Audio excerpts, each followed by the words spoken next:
Yes, you are watching me for a change at 8 p.m. on a Wednesday, not AEW. Sorry to disappoint you. You have the NBA to thank for that. Don't blame me. But there is a pay-per-view on Sunday, and I have got predictions, so you are not getting rid of me that easily. Hit that thumbs up. This is your AEW Double or Nothing 2021 preview and predictions with yours truly. I am the Solomonster. Thank you for joining me just a little bit earlier than normal on a Wednesday night, as we have people who are joining us fashionably late. Please hit that like button if you have not already done so. Super chats, of course, are already coming in, and if you want to get your super chat message read on the air, I will read each and every message you guys send in to me. So if you have your own predictions for what you think is going to happen this Sunday at Double or Nothing, if you have any AEW questions, thoughts, questions really about anything, now is the time to get them on in. Of course, you don't have to drop a super chat, but if you do, like Tenorio just did, I do appreciate the support. And hit that subscribe button as well. You could also save yourself 20% off any shirt in our Sound Off store. Solomonster Sounds Off on ProWrestlingTees.com. Use the code MEMORIAL at checkout. It is the Memorial Day sale, the annual Memorial Day sale, starting just a little bit earlier. Kicked off earlier today. That sale runs through Monday, so go ahead and punch that code in if you want to pick up a Solomonster Sounds Off t-shirt. What better gift for the holidays? This Sunday is AEW Double or Nothing 3. You believe the third one already? Only the first one took place in Las Vegas. It's got the whole Vegas theme, and only the first one was in Vegas. This now is going to be the second year in a row that Double or Nothing takes place not in Nevada, but in Florida. Jacksonville. Daly's Place, to be specific, on pay-per-view, start time of 8 p.m. Eastern, but this will be, for the first time since the beginning of the pandemic, the largest AEW crowd at Daly's Place in over a year. They are expecting a capacity crowd on Sunday. They can fit about 5,000 people into the venue. I don't know, as of this morning, how many tickets are out. I don't know how many tickets exactly have been moved. My understanding is that number is over 4,000. I don't know how close to 5 it is. But there's going to be more people in the building on Sunday than there have been since all of this wackiness began. And that is going to be music to my ears. That's what I've been waiting for fans to get back in the buildings at or near capacity. WWE also running shows on the road for the first time starting in July. So at least to the extent of wrestling events, it does feel a little bit more like normal is within reach. Nobody wants to watch a wrestling show in front of no people, and nobody wants to watch a wrestling show in front of half a crowd. That's no fun. So it should feel, the energy level should feel a little bit up on Sunday. I want to mention one more note here, because we got some good friends at WrestleRumble.com. They are friends of the show, partners with the Sound Off when it comes to all of their contests. Not only does WrestleRumble.com have one contest for you this week, they've got two contests. Entries are open through Sunday for the Double or Nothing Pick'em. Double or Nothing Pick'em, and this is going to be, I believe this is going to be the first AEW Pick'em contest that WrestleRumble has hosted in, is it about 2 years? It's been a while. And boy, is it a big one. The top prize is $1,000 cash. And then, of course, the big one, which is also coming up this weekend, is going to be the Great American Belt Bash. This is the one that I'm excited about because WrestleRumble is giving away belts to 5 different winners, including, and you can see them on your screen right now, the prizes include John Cena's Spinner US title, probably not made in China after this week. Also, the retired WWE United States title, the current United States title, the IWGP US title, and the WCW US title, which I was always fond of the WCW US belt more than the one that WWE used. Just think it looks nicer. and you could own it. It's only $1 to enter. $1. You can enter as many times as you want. You have until Sunday at 8 p.m. Eastern to sign up, and I'm going to have the great fortune of picking the 5 winners live on my Double or Nothing review stream immediately after the pay-per-view on Sunday. I hope you are planning on joining me then, because if not, then what the hell is going on up here, man? Come on, use your head. There's only one review that you need to pay attention to on Sunday, right here. You guys know where to come. So let's go through this card here. We'll go match by match. From the bottom, we'll work our way up to the main event, or what should be the main event. I will give my predictions and my thoughts as we go along here. Feel free to chime in the chat. We got a lot of people who are already joining us, and a lot of people who I'm sure will be tuning in a little bit late. Again, normally people are used to the post-Dynamite reviews, but we are live a little bit early tonight, so I'm sure some people are not aware. No matter how hard you try to promote it, some people, I'm sure I'm going to get some messages at 10 o'clock. Hey, where are you? I thought you were doing your predictions at 10 p.m., but this will be archived for everybody. So AEW announced earlier today, which they were not planning on doing. AEW was not going to announce the pre-show match, the buy-in pre-show match, until Dynamite on Friday, which is when Dynamite is airing this week. That's the go-home show. Apparently, one of their international announcers, I think their Italian announcer, accidentally leaked the information on Twitter. So, oops, now we know the match, which is great for me because now I can include it in my predictions. The match is going to be Serena Deeb defending her NWA Women's Championship against the very first AEW Women's Champion in Riho. We have not seen Riho in a couple of months since she made her return. Serena, in fact, just returned recently after 3 months off from a knee injury.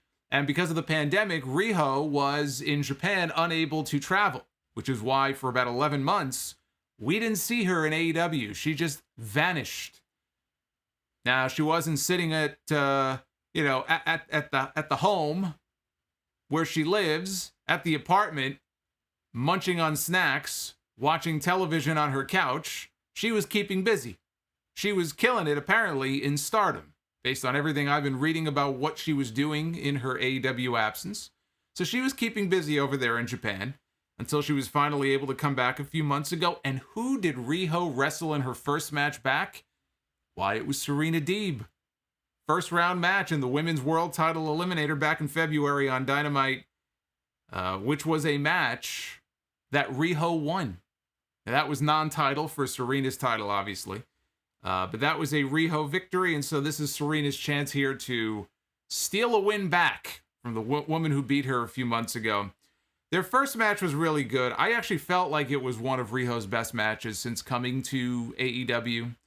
They had a really good match, which, what makes it even more impressive is that, she didn't hurt her knee in the match. Serena came into that match with a bum knee. So as good as that match was, she wrestled hurt that night on Dynamite. And so with her knee not at 100%, if she can go out there and have the kind of match that she and Riho had a few months ago, what kind of match do you think the two of them can have when Serena is back to 100%? So I expect this match to be very good. And this time, though, a little bit of a different outcome. My prediction is that Serena retains the title. So there you go. We have the Casino Battle Royal. Is it Battle Royal or Battle Royale? How do they say it? The old school fan of me wants to say Battle Royale. That's like the old school way of saying it. That's the James Bond way of saying it. Casino Royale.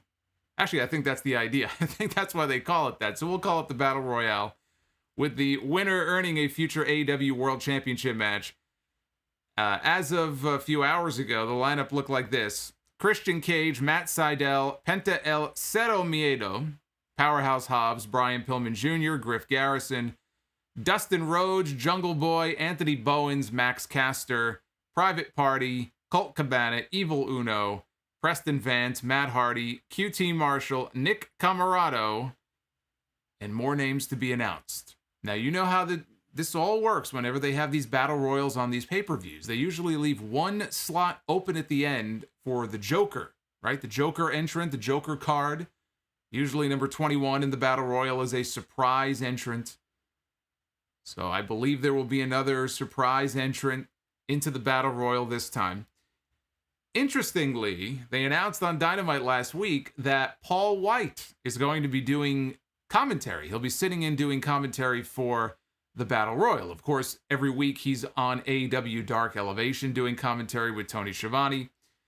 And I just thought, well, it's kind of interesting. I mean, it could just be their way of getting him on the pay-per-view, or it could be more. And then I've been reading about how in the last few weeks, very recently, on Dark, right, or Dark Elevation, I guess, they've been teasing something with Big Show and QT Marshall. QT Marshall has been in action, and QT Marshall apparently was, he was mocking... Could not have timed that any better. We got the Big Show super chat from Jacob Donnelly. You did that on purpose, didn't you? You knew. You knew that I was going to talk about Paul White. As soon as I mention Big Show, I hear, "Arr!" Jacob, what's going on, man? Love Jacob. We'll get to your super chat here in a little bit. Could not have timed that. Jacob is the man. That's right. Chase in the chat says Jacob is the man, man. Fucking timing on that. You guys, let me tell you. You guys are on point with these super chats. Kind of scared me a little bit, too. I thought that was Mantar for a second, but I think he's the $75 one. Anyway, so apparently they've been teasing an issue on Dark Elevation between Paul White and QT Marshall. There were comments that were made, and Tony Schiavone, said, well, he knows you're here. And Big Show's response was, well, he might feel that I'm here pretty quick. So, remember, as part of his deal when he signed with AEW, he is going to wrestle. We have not seen him wrestle yet. We don't know how many matches he's going to have each year. He shouldn't be in the ring that often anyway. But we have yet to see him in the ring at all. And now all of a sudden, there's a battle royal. QT Marshall is in the battle royal. They're teasing issues between them on the YouTube shows. I'm just saying, you put two and two together here. I predict the surprise Joker entrant is going to be Paul White. It may just be a case where he stands up at the announce desk and enters himself into the battle royal. But I'm gonna go out on a limb here and predict that he's going to end up being the surprise entrant. He will eliminate QT Marshall from the match. He will not win. He himself will be eliminated, very likely by some of QT's men, maybe a Nick Camarado, right? What better way to give him a big moment than to dump Paul White out over the top rope, right? Throw a giant out of the ring. But that kind of gives him a moment in the Battle Royal. He eliminate QT Marshall, gives a fuck. It's QT Marshall. Get him out of there. So that's my prediction as far as the surprise entrant. As far as a winner is concerned, I think, and he's the predictable pick, but I think in this case, predictable is going to be what happens. I think Christian Cage is going to win the Battle Royal, and he'll have a world championship match, a future world title match in his back pocket.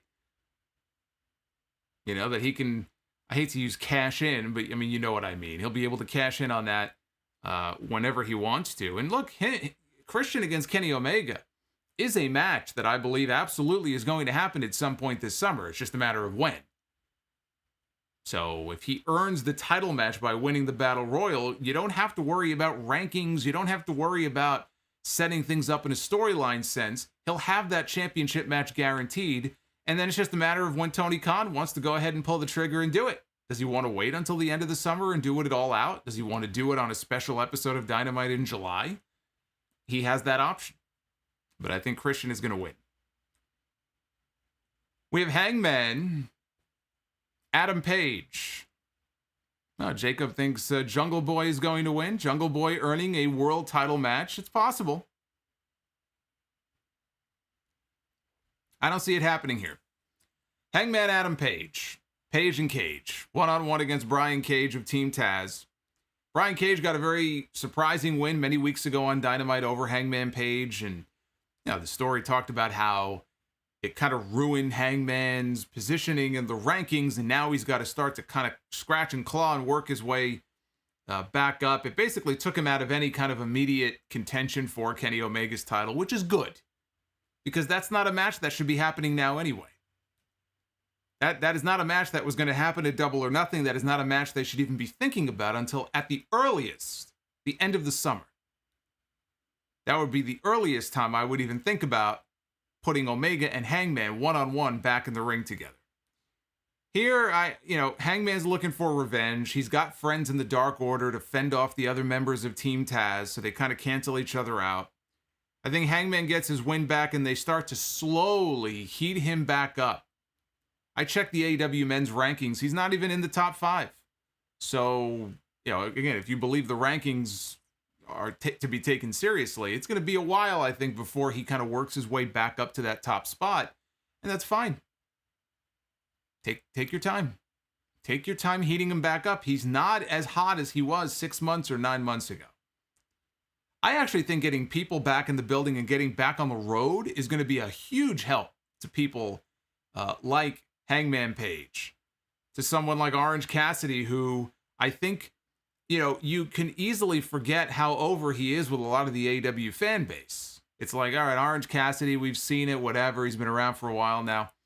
When they go back out on the road, if he's going from town to town and getting the kind of reactions that he was getting pre-pandemic, he'll remind people real quick of how over he really is. And I think for Hangman Page, the same can be said for him. He's one of those guys, the fan interaction and the fan reaction to him was very important to that character. And without it, it's hurt him. I mean, that and the fact that they really haven't creatively had anything for him to do, that hurts him more.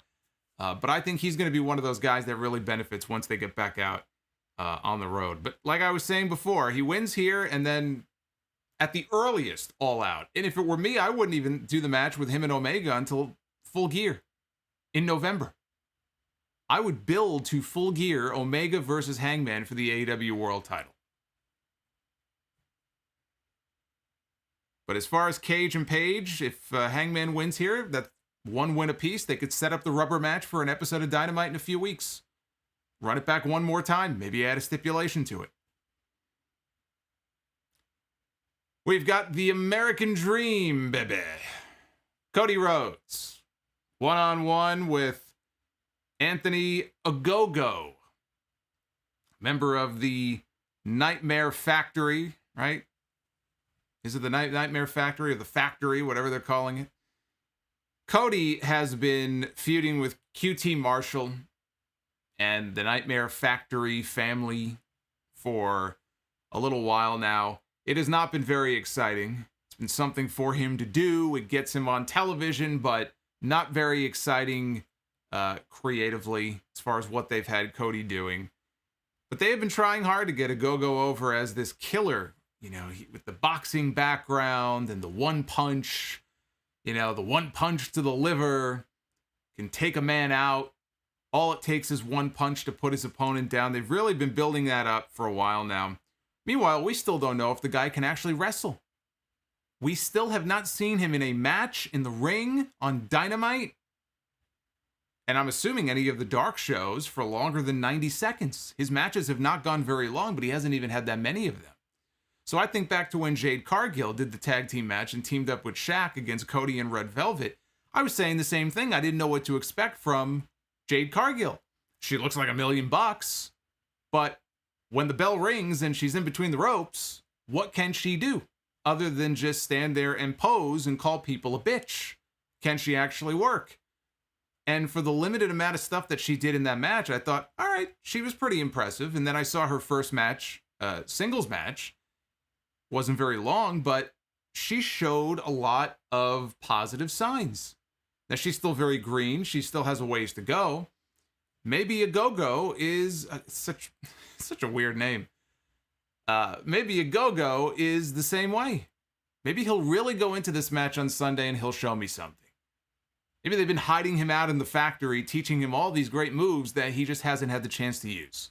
And Cody is probably a great person for him to work with because Cody's going to want to go in there and make him look as good as he can possibly make him look. Because, especially if Cody's going to win, it's better for Ogogo to look good and to dominate for part of the match so that Cody can make his big comeback, right? So it's in his best interest that Ogogo goes in there and looks great. But we still don't know what we're going to get in this guy because he's done nothing. And yet here he is in a pretty high-profile pay-per-view match. for him, it's sink or swim here. Cody calling himself the American Dream for one night and cutting that patriotic promo that he did a few weeks ago that veered off into all these different directions gives me a reason to believe that an Anthony Ogogo win is not what we are going to get on Sunday. I mean, just him using his father's nickname alone for one night makes me go, he's going to lose the one time he calls himself the American Dream. It doesn't seem likely that Cody would go into a match like that and would lose. But I'm going to go with common sense prevailing here. What I hope would be common sense, which is you get the new guy over. Cody doesn't need the win. What does he gain by winning against this guy? What does he gain? You're trying to get this guy over as a killer, right? Well, this is the biggest match he's had so far.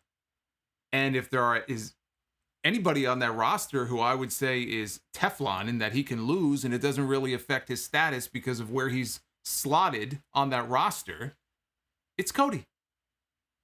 And maybe Jericho. Certain guys can afford to lose and it doesn't hurt him at all. Cody already had that match with QT Marshall. He won. So I think this should be an Anthony Ogogo win. I'm going to go ahead and predict that he walks away with the victory and then Cody disappears to go do diaper duty for a while. Miro defends the TNT Championship against the Murder Hawk monster, Lance Archer. Took me a while talking about it for weeks and weeks and weeks and months about Miro. I tried to warm up to the video game stuff. I used to like video games. I don't hate video games. I used to play them. But Miro, of all people, coming in, I know he's a big gamer. He's got his Twitch or YouTube or whatever it is that he does on the side. But when Miro left WWE, when he came to AEW, if you recall, think back to when he debuted, right? And here's a guy who came in and he was talking about glass ceilings and being held back, like a lot of the WWE guys do. And some of them are legitimately held back for reasons that are just completely foreign to me. But a lot of times, because we hear it so often, it just comes off as sour grapes. And after hearing it so many times, you kind of get sick of it. It's like, well, here's another ex-WWE guy coming in and bitching about his treatment in WWE. Forget that. That's your past life. It is behind you now. You look forward. But this is what Miro talked about when he came in. So you would think that a guy who felt like he was held back the way that Miro thought he was held back and held down, right? The brass ring. That this guy would be pissed off. He would be coming in. He'd be a man on a mission. His mission was just to come in and destroy and show everybody what they've been missing out on for years. And instead he came in as the best man and he was, basically playing video game goof with Kip Sabian. Seemed a very odd thing for someone who could have come in and been killing dudes from day one. And it just went on and on and on. And finally they did Arcade Anarchy. And that really was the turning point for Miro. Because once the Arcade Anarchy stuff was done, and he turned on Sabian, they did the angle a few weeks ago where he broke his arm in the door. Sabian, by the way, just had shoulder surgery. He's legitimately going to be out for a while. But once he flipped that switch, we started to see the Miro that I think a lot of people were expecting when he first showed up on the scene in AEW. It's like, where's this guy been? Going out there, just ripping dudes apart, cutting these intense promos. This is what this guy was built for. Eventually the day will come where he'll go babyface and maybe we'll get like Rusev Day Miro, where he'll be showing off the funny side of his personality. But, coming in and talking about how you were held back and you could have been so much bigger than you were, it's done nothing to show that to us so far, but now we're finally getting to see signs of that. He had that match with Darby Allin a few weeks ago for the TNT Championship, and it was a very good match. And Darby Allin had a lot to do with that. Darby Allin is very good. He's very good at taking a beating and being the babyface in peril and flying all over the place and taking risks. But Miro was in there with him one-on-one, and they had a really good match. But in the end, Miro was too dominant, he was too strong, and he won. And he ended up with the TNT Championship. And now it's like Miro all of a sudden has this new lease on life. We're finally seeing the version of him that we should have seen from day one. Then you have Lance Archer, a guy who for so long it felt like AEW didn't even know what to do with him. He'd show up every week and Jake Roberts would cut promos, but that was it. They didn't have anything for him to do. Now think back to a year ago. Think back to Double or Nothing a year ago. What was Lance Archer doing? Lance Archer was in the finals of the TNT title tournament, losing to Cody. That's where he was a year ago. And so here we are now 1 year later, and Lance Archer now more of a babyface. I don't know what you would call him. I guess he's the de facto babyface here in this match. But here he is now challenging for the championship. Now, I don't really want either of these guys to lose. Miro just won the title. I don't think it would be right for him to immediately turn around and lose the championship. But then you have Lance Archer, who a year ago challenged for it and lost. And now he's going to show up here again and lose. I mean, that doesn't feel right either. I just don't think it would be wise to beat either of these guys. So then what do you do? What do you do in this circumstance? Well, you do a finish where neither man wins. Whether you want to do a double DQ, a double count out, which I'm usually not a fan of, but you have an out. It's the TNT title. It's basically their version of a television title. It has a time limit attached to it, which I believe is 20 minutes, I think.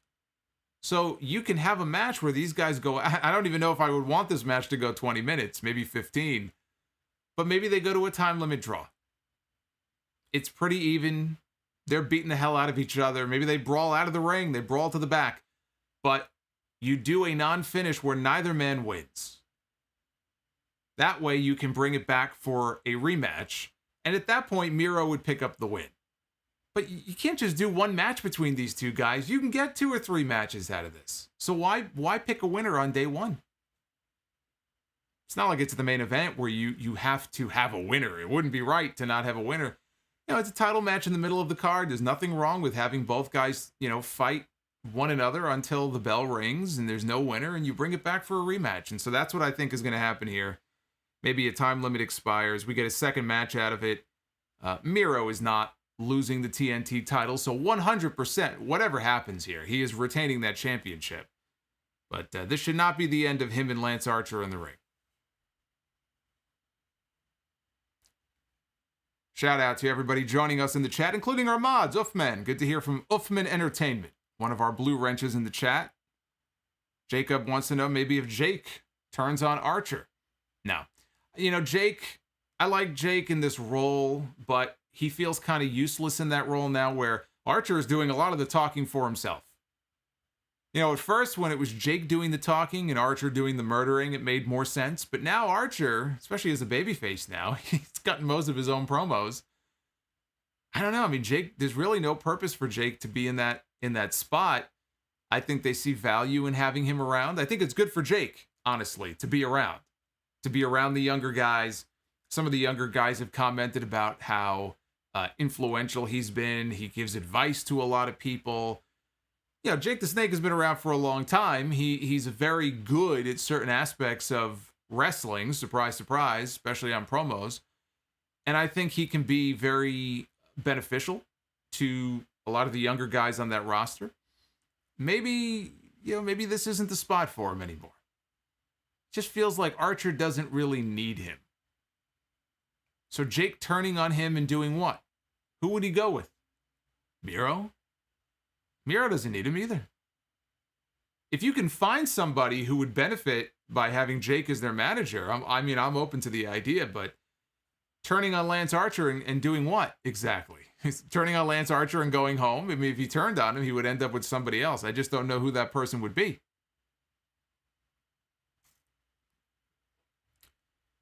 We have Sting and Darby Allin in a tag team match taking on Ethan Page and Scorpio Sky. This is going to be Sting's first live match in front of an audience since his match with Seth Rollins at Night of Champions in 2015. think a lot of us remember what happened in that match, unfortunately. This will not be a cinematic match. AEW has made that very clear, unlike Sting's first match, which was very well done. I enjoyed that match against Team Taz. It was well shot. A lot of good action in that match. But now, this is going to be Sting's first real in-ring wrestling match in 6 years. It's a long time. The last time Sting and Darby teamed up against Team Taz, they came out with a win. They were victorious in that match. Scorpio and Paige, they're still a relatively new team. They could benefit from a big win here. This could go either way. The outcome here, it's one of those matches on this card where I feel like the outcome is a lot less predictable than it is for some of the other key matches on this card. So it could go either way.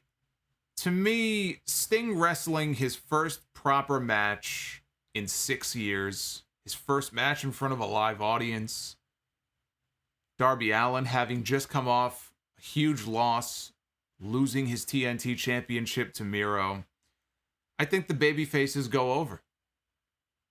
I'm picking Sting and Darby for the win, which probably leads to some singles matches with Scorpio and with Ethan Page. This is not going to be the end of the issue here. But we're going to see singles matches coming out of this. I just think the babyfaces are going to pick up the win. Hopefully Sting at 62 years old, he doesn't look it. He doesn't sound it. He comes out there. He's all, energetic and everything. Of course, wearing makeup on your face helps as far as, hiding his age. But 62 years old with spinal stenosis, I would hope that Sting is smart enough to not take any stupid risks in this match. And that neither of his two opponents are dumb enough to ask him to take any unnecessarily stupid risks in this match. No buckle bombs. No buckle bombs for the Stinger. Scorpio Sky, he was on Sunday nights, what is it called? The Sunday nights main event pod. I want to make sure I get the name right. The Sunday nights main event podcast. And he said one of his buddies on the WWE roster, he didn't name who it was, but he said one of his buddies on the WWE roster actually texted him and said, "Bro, Sting was my favorite wrestler growing up. Don't hurt him." So I think he'll be okay. I'm sure they'll take good care of him. And, Sting's not a cripple. He's not a fucking invalid. But, again, you got to be careful. These guys, they get older. All these heroes from your childhood, everybody ages. Father Time catches up with all of us. And Sting has had issues in the past. It was very sad, when I watched what happened with him and Rollins. And Sting, man, to his credit, he was like, I'm finishing this match. The guy had spaghetti legs. He could barely stand up straight. And somehow he finished the match. He put Seth Rollins in the Scorpion Deathlock. And then Seth pulled him in for that cradle. He finished the match. But watching him in there kind of stumble around like that, it was sad. But it just goes to show you one wrong bump can just screw you all up. So hopefully they'll be smart about whatever they do here. Sting wrestling in front of a full capacity crowd it's an attraction. It is an attraction. It's smart to do it, I think, on the show in front of, all the people they'll have there. So if you have a ticket to the show on Sunday, it's a nice thing to say that you were a part of, that you got an opportunity. And how many of these are going to be left to see Sting in the ring live, not in a cinematic match, wrestling? He'll do a certain number of these each year, but you know what? Every match that he has, you're getting that much closer to the end. So if you have a ticket to the show, it's an attraction that you can say you were part of. Let me remind everybody that we are going to take phone calls a little bit later on. We're not going to do them right now. The lines are open. So if you are wondering if we're going to take calls, if you want to call in, the number is on your screen right now, 989-282-SOLO. That's 989-282-7656. We haven't done calls in a while, so if you want to talk about AEW Double or Nothing, or have predictions of your own and questions, not only are we going to do super chats in a little bit here, but phone lines are open.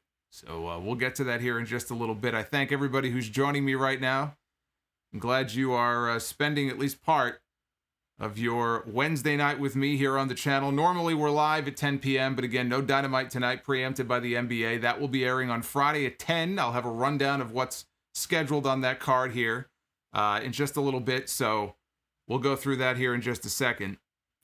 But we got more Double or Nothing, including the AEW Women's Championship, with the reigning champion Hikaru Shida defending her title against the number one contender, Dr. Britt Baker, DMD. It was 1 year ago at this very event that Shida won the title from the native beast, Nyla Rose. And she has had a 1 year uninterrupted title reign. It's been 1 year as AEW Women's Champion for Shida. She has gotten wins over Penelope Ford, Thunder Rosa, Abaddon, Big Swole, Anna Jay, Ryo Mizunami, and Tai Conti. Britt Baker, on the other hand, she's had quite a few matches that, she's had some good matches that she's been a part of, and she's been part of some stinkers over the last year. But she had the best match of her life a couple months ago. Unsanctioned lights out on Dynamite in the main event. A losing effort to Thunder Rosa. But remember, unsanctioned matches do not count towards win-loss records in AEW. So the fact that she lost didn't matter because she came out of that match a winner. That match was fucking great. She had the performance of her fucking life in that match, and she came out a bigger star than she was when she walked to the ring that night. We already knew Thunder Rosa was great. Love Thunder Rosa. But Britt Baker came out even bigger than she was when she walked in. And I said at the time, all they have to do now, things are perfectly set up. If you looked at the rankings, there were a few people ahead of her. She was in like the 4th spot, I think, on the list. And again, she started knocking off people one by one until she landed in the top spot. And here we are, and everything is perfectly set up. Britt Baker, she's done some of the best character work of her career since turning heel. The difference between Britt Baker, babyface to the way she is now as a heel, I mean, you talk about doing somebody a world of good. It changed this woman's career, going from babyface to heel. So everything for her has been building to this moment. Everything for her has been building to this event. She, from the moment this company started, if you look at the press junkets and the posters and the graphics, Britt Baker and Nyla Rose were the two performers that were front and center representing the women's division. Britt Baker was the female face of the company from day one, but she has yet to hold the championship. That changes on Sunday. This is probably, in my opinion, I would say this is the second most predictable outcome for a match on this show outside of the main event for the world title. Is this match right here. If Hikaru Shida walks out of Double or Nothing on Sunday with the AEW Women's title, I will be shocked. She will not walk out with the championship. Britt Baker is going to win the AEW Women's title. The Good Doctor will begin her run, and at some point, things will come back around to her and Thunder Rosa again, and I think Thunder Rosa ends up being the one to take that title from her, but not for a while. Remember, Thunder Rosa isn't even exclusive to AEW. She's signed to the NWA at least through the end of the year. And I saw that the match that she had with Camille on NWA Power this week apparently went to a no contest. The stipulation was that if Thunder Rosa lost, she would no longer be able to wrestle for any company outside of the NWA. So I guess by virtue of there being a no contest, she can continue to wrestle for other promotions, which she was always going to do anyway. She doesn't just wrestle for AEW. She wrestles for other promotions as well. You think she's going to just stop? So Thunder Rosa is not going anywhere. And I think she's probably the one to take that title from Britt. Not now, but when the time is right, she'll be the one to take that title from Britt Baker. By the way, the AEW Women's title. Yeah, I was thinking about this before when I was talking about Wrestle Rumble and the great contest they're doing on Sunday. A lot of really cool replica belts, U.S. title belts in that contest. So I'm thinking about belts. The AEW Women's title, if I had one request for the people in that company, get yourself a new belt. That belt is ridiculously small. I know they have some small women in that division, but I'm sorry. That belt is, it's ugly. It's just too small. They need a new women's championship belt. If I'm fighting for a title, then I want it to be something that is desirable, that I look at and go, holy shit, I need that. I'm going to fight for that. I'm going to spill blood for that. If I saw this women's title, I'd be like, okay, you want it, you can have it. It's yours, Here you go. Like, no. Get a new women's belt, please. Britt Baker, when Britt Baker becomes champion, guess what? She can have her own belt commissioned. They can create a new belt, and she can be the first person to hold that new belt.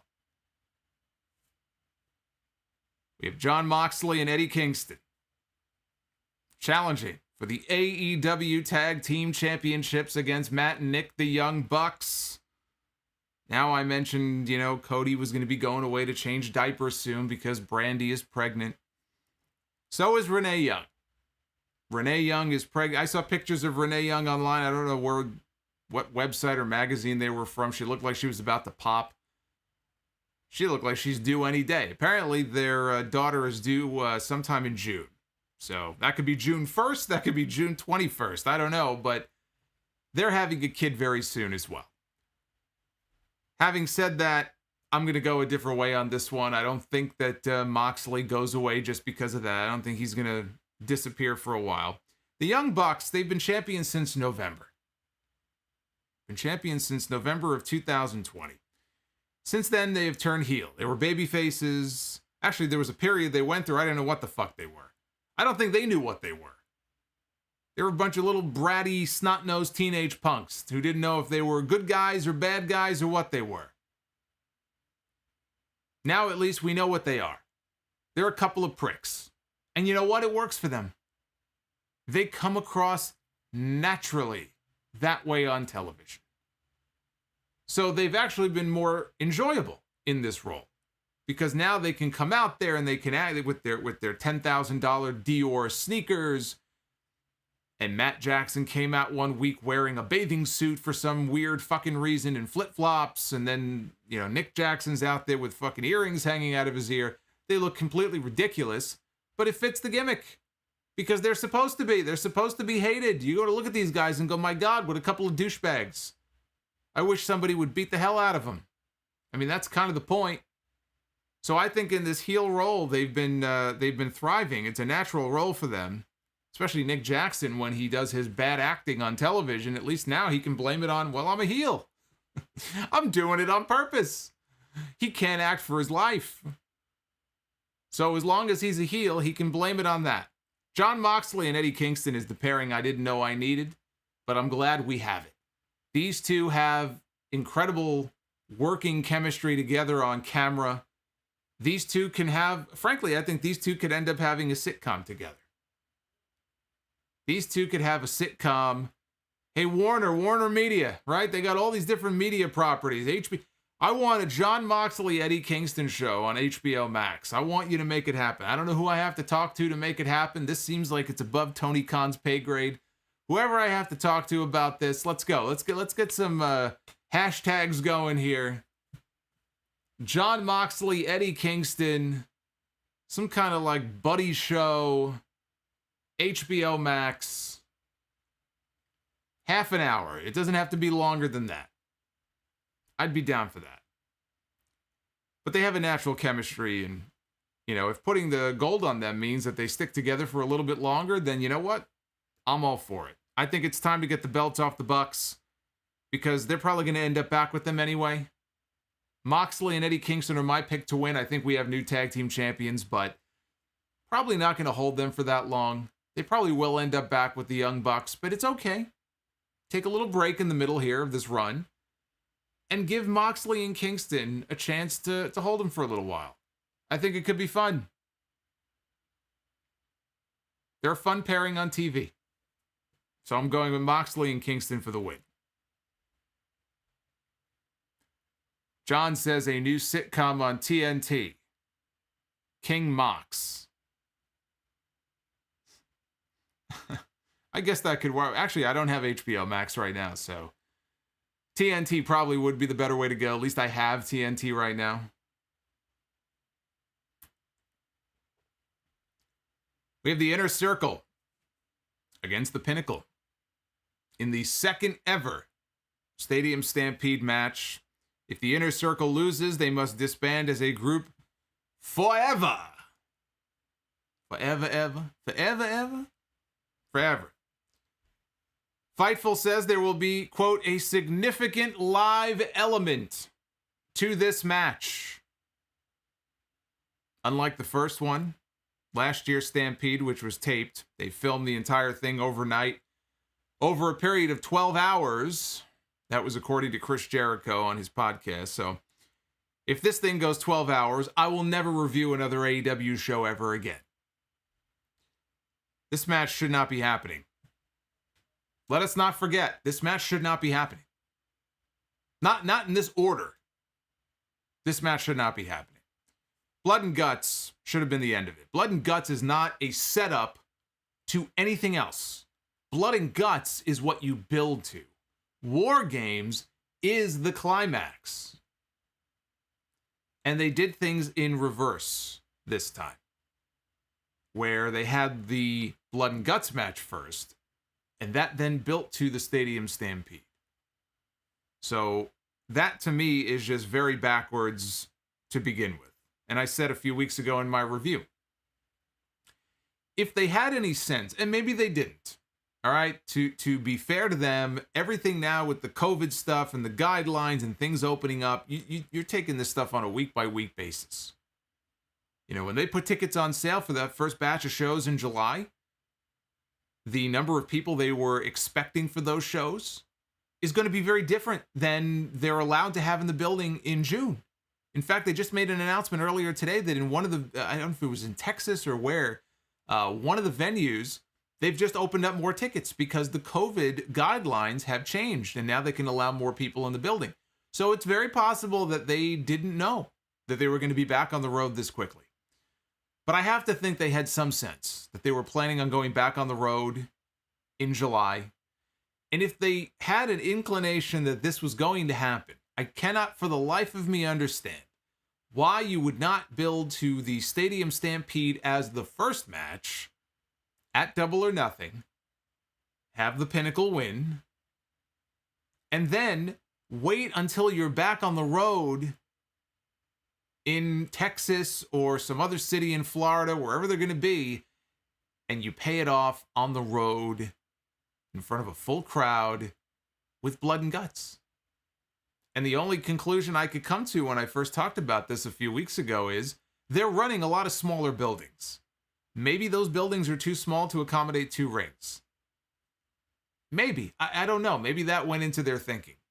But it just seems to me the timing was just, you could have made that work. And it would have worked out a lot better that way. And you do the matches in the correct order, but that's not how it worked out.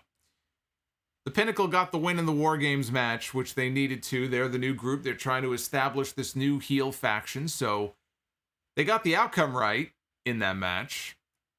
Bringing it back again, and with this stipulation, would lead you to believe that the Inner Circle, which lost last year's Stampede match, would lead you to believe that the Inner Circle is going to get their win back here. That the baby faces will get their revenge, and that they will come out of this match victorious. But I'm going to say common sense prevails, and the Pinnacle gets its second straight win over the Inner Circle. That's my prediction. 2 straight wins for MJF and the Pinnacle. Inner Circle have been around since day one in AEW. They've had a good run. Not a great run. You know, they're not going to go down as one of the all-time great factions, but they've had a good run. They've done all they can do. First as heels, now as baby faces. It feels like the time is right for them to go their separate ways. You can accomplish that while at the same time giving the Pinnacle a second straight win. That really establishes them as the dominant group in AEW. And then Jericho can go do his own thing. Sammy can do his own thing. Nobody's saying they can't still be friends. They just won't be a group anymore. Santana and Ortiz deserve more recognition in the tag team division. So imagine Moxley and Kingston defending the tag team titles in a program against LAX. That could be fun. Or if the Bucks keep the belts, or the Bucks eventually get the belts back if they lose them, then they can defend against Santana and Ortiz. Maybe Santana and Ortiz are the ones to take the tag team titles from the Young Bucks if they don't drop them. But I think the Pinnacle should get the win here. I think they will get the win here, so they are my pick to win the Stadium Stampede match. And even though I said, this match shouldn't be happening, again, I would have done it in a different order.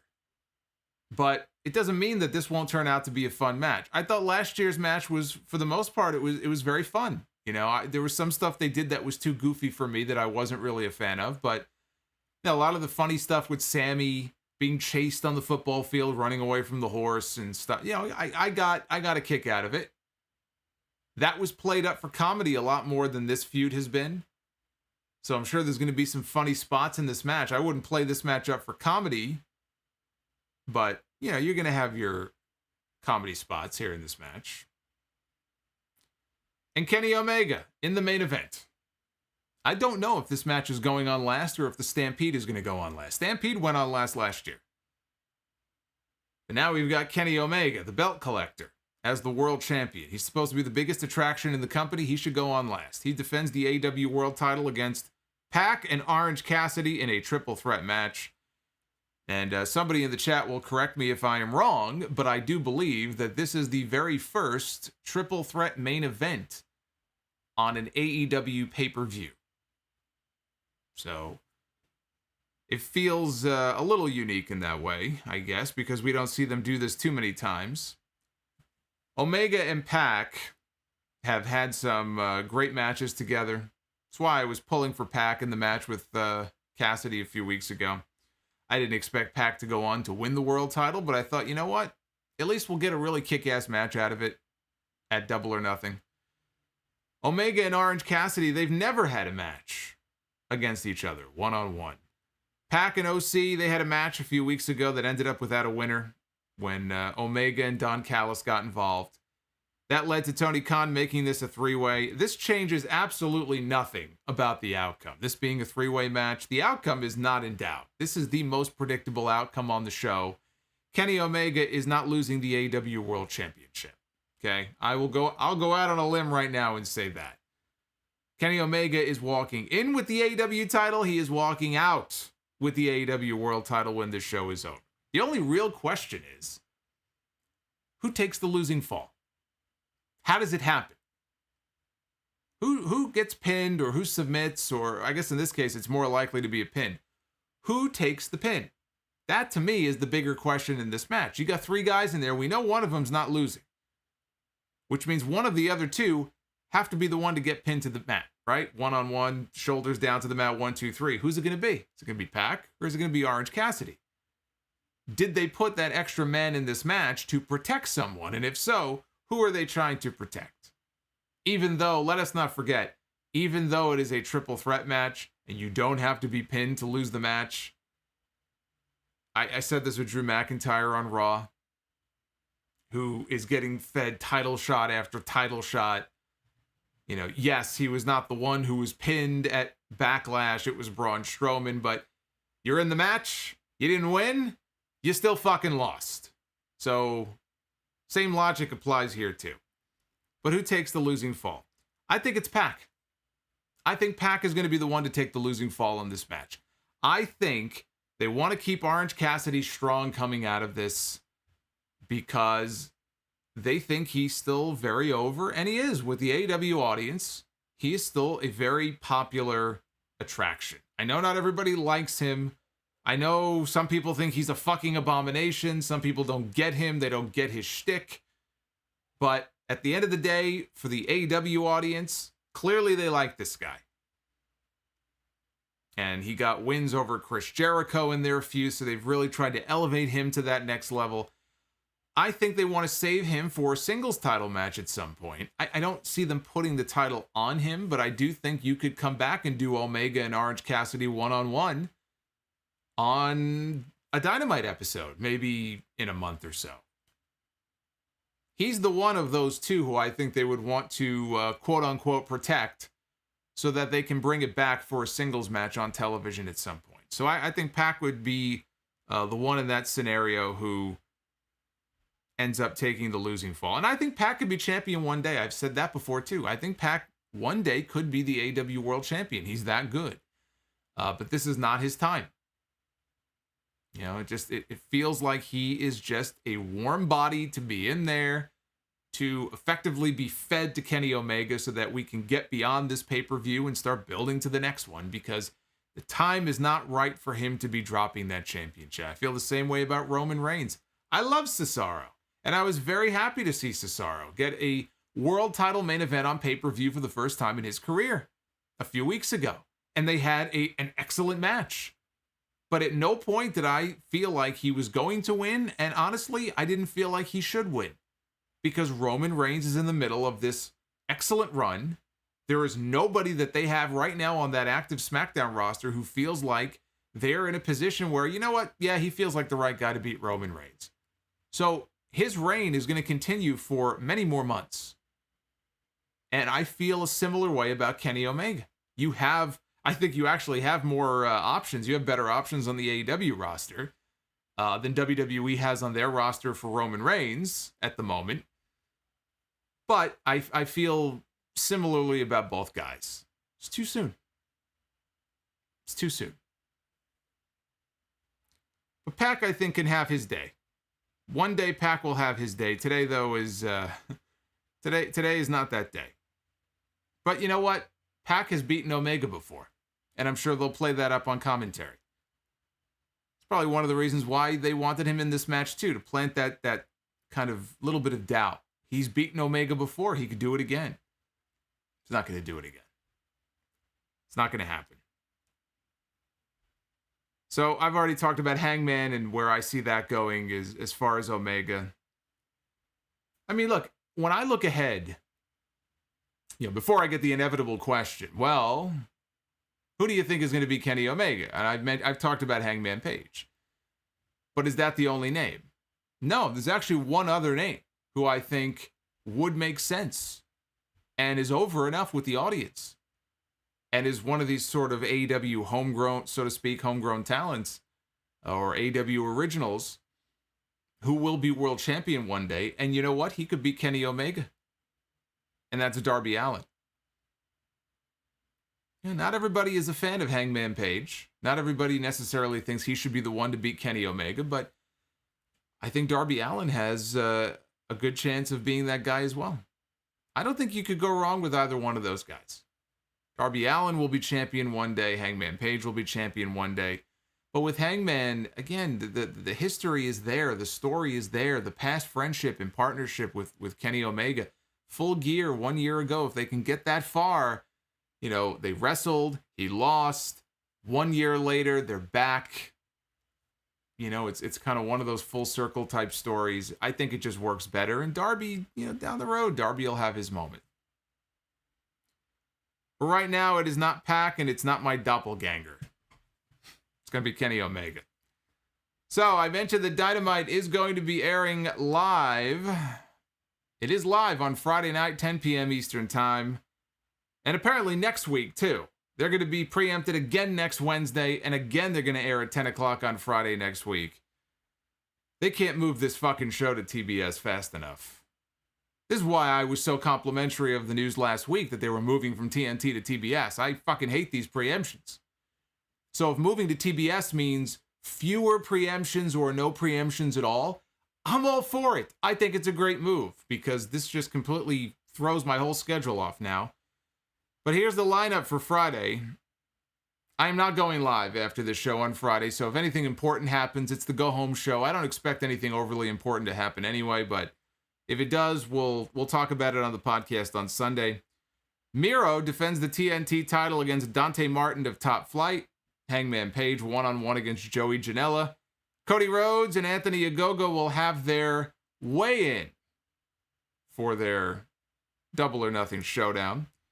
Jade Cargill will issue an open challenge. We've got Evil Uno and Stu Grayson of the Dark Order against Scorpio Sky and Ethan Page. Darby Allin one-on-one against Cesar Bononi. Inner Circle will have a celebration of their greatest moments as they tease that this could be the end of the Inner Circle, which I think it will be. But we found out today that this Inner Circle celebration, apparently Chris Jericho and this man have put their issues aside. It will be hosted, whatever that means. I don't know if it's a video package. I don't know if they're going to be physically in the ring, but it will be hosted by Eric Bischoff. This will be, I believe, his third appearance on Dynamite.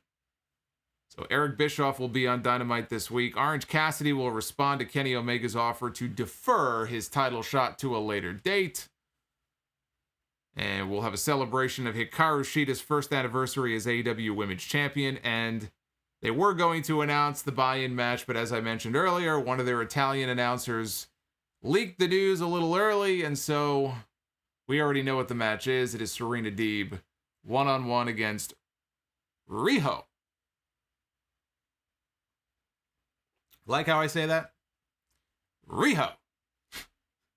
Put my whole neck into it there. Serena Deeb against Riho. I don't know why. I'm such a fucking idiot. Oh my goodness. But again, the phone number is on the screen. 989-282-SOLO. We will take calls here in just a little bit. Yes, I understand. Robbie says that TBS has... I know about the MLB playoffs. He mentions the NCAA, which I had forgotten about. But I still feel like being on TBS, though, the preemptions are not supposed to be... And actually, one of the executives mentioned this in his quote when the announcement was made, that the preemptions are not going to be as frequent or as disruptive as they would be on TNT. Of course, they may just be saying that because they're trying to put a positive spin on things. You know, once they got the NHL rights, it sounds like that was pretty much the end for AEW on TNT. Were it not for the NHL deal, they wouldn't be moving at all. So maybe that's just their way of spinning it, but I look forward to once they finally make that shift. Once they make that shift over, I think that'll be a good thing. Solomonster will be very happy once they make that move. Juan in the chat says, it ain't no Jim Cornette Riho. Oh, does he have a certain way of saying Riho? He's probably got a certain way of saying a lot of the AEW names. Well, he has his way and I have my way. So let's check out some of your super chats. I do appreciate everybody who drops a super chat tonight and has already done so even before I went live. You guys are amazing. Our buddy Hash, he was the first one, dropping $5. Best of luck on the stream. The card seems good, but I was hoping to see Omega against Pac only. Enjoy your evening.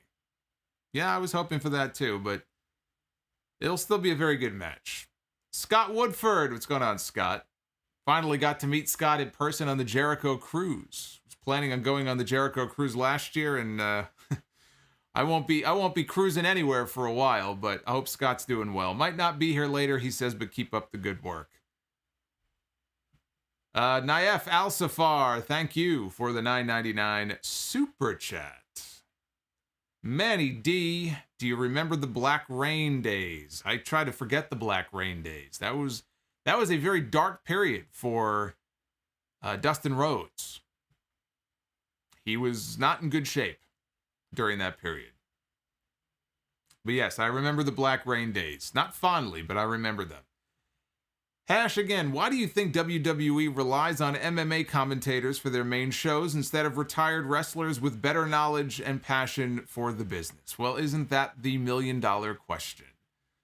I already saw a tweet from earlier today, the new Raw announcer Jimmy Smith tweeting just a couple of years ago that he has not watched a moment of pro wrestling since he was a child. This is now who they choose to be the face of Monday Night Raw. They've never cared about whether or not you're a wrestling fan. In fact, I can remember, I don't remember who it was exactly, but somebody who was talking about the interview process when they were auditioning to be an announcer or a backstage interviewer in WWE. talking about the fact that it was actually communicated to them. Don't let them know, don't give any indication that you are a longtime fan, because that could actually work against you. And I was blown away when I heard that. I don't know if that still applies today or not, but think about that. If you were all excited to get an audition to be an announcer in WWE, and you walk in there and they, hear you talking about how, boy, I used to watch Hulk Hogan and the Ultimate Warrior and the Macho Man and Bret Hart and Shawn Michaels, the idea that that could potentially be a mark against you, it just blows my mind. But that's just not what they look for. They're looking for people who have, real sports experience and who are marketable, and the other stuff really just doesn't matter to them, apparently. I mean, I know it doesn't matter to them because I actually listen to the commentary every week. So all you got to do is watch the show. I know a lot of you stopped doing that a long time ago because you actually have a fucking brain in your head. I'm the one who still watches every week. But yeah, there's no good answer for it. I'm going to talk a lot more about that on Sunday, though. Lot more on Sunday. Food Hive, early to the party. What up, chat? Ace of Masta with the $10 super chat drop. Double shot or nothing. Well, we know what he'll be doing on Sunday. Ace of Masta's already got his plans all worked out. Tenorio128, who is your favorite Mortal Kombat character? My favorite Mortal Kombat character was always Sub-Zero. It was always Sub-Zero. I think because, I think it was blue. I think blue is my favorite color, and I don't know, I always used to gravitate to him whenever I would play the game.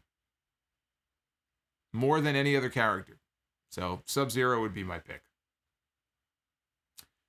Ryan Spies, going by an event poster AEW put out today, it seems the rumors of Stampede main eventing are not true, thankfully. It has to be the AEW title match. I don't think Stadium Stampede is main eventing. If I remember last year, I think the title match was Jon Moxley and Brody Lee, which was not their original plan for the world title match last year. I believe it was going to be MJF and Jon Moxley. COVID, it just screwed up all their plans. At the time, Brody Lee and Jon Moxley was really not, it just didn't feel like a pay-per-view main event. They both went out there and they had a great brawl. They had a better match than I thought it would be. But it didn't really feel like a main event. And I think that's why it didn't go on last year. But this year, you've got Omega in there with Orange Cassidy, who is one of the more popular acts in the company, and Pac, and you're going to get a great match out of it, so there's no other position for it to be in but the main event. It's your world championship, and it's going to be a great match, so why wouldn't you end the show with it unless they had some kind of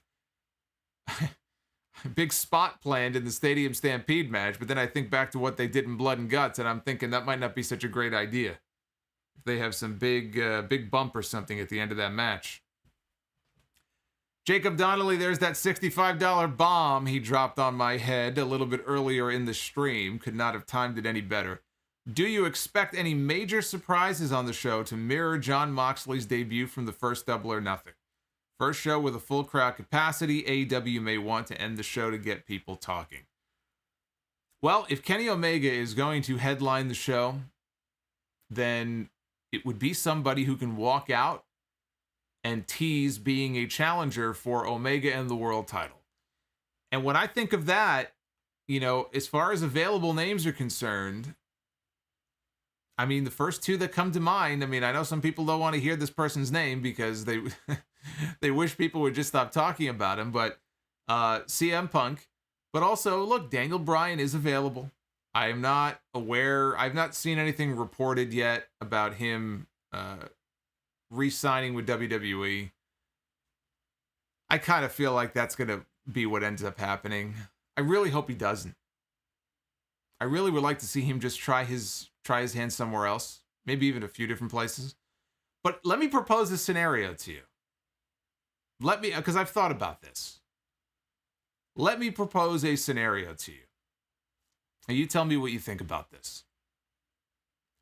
So on Sunday, we have this main event. Kenny Omega and Pac and Orange Cassidy, and they go out there and they have this great triple threat match, right?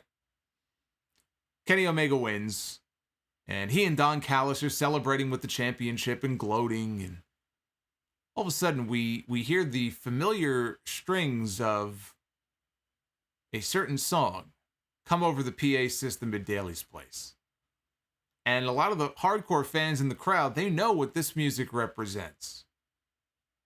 It's the final countdown.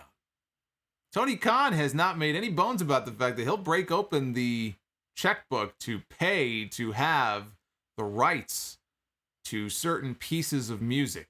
He's done it for, I think, 3 different people so far. Done it for Jungle Boy. He's done it for Orange Cassidy. He's done it for Jon Moxley. Imagine all of a sudden hearing Final Countdown, and you have 5,000 people in Daly's place as Bryan Danielson, Bryan Danielson comes walking through that tunnel with everybody chanting the Final Countdown. How fucking cool would that be? I think I just want to see at least one more entrance in his career of him coming out to that music. I have a lot of fond memories of going to the Ring of Honor shows when he was still there. And when that music would hit, man, and it would, you had 1,500 people, 2,000 people if it was Hammerstein. But man, when that song would come on, you had everybody chanting in unison. It's the final countdown, and he's going around the ring slapping hands with everybody. It was a special thing. It was a lot of fun to be a part of that. I'd love to see that again. Even though KC says he hates that song. Well, you have no taste in music, so what do you know? You sure you don't have COVID? Because you got no taste, my friend. Anyway, I put that out there as an idea. But that's only if they're planning a surprise. I don't think... I would not set my expectations high that they're going to have a surprise at the end of this show. If they do, it'll be a bonus. I'm not expecting it. But he would be the biggest free agent name that's out there at the moment. So... it's just an idea that I put out there in the atmosphere. Anyway, Jacob, thank you for the super chat, man. That's awesome.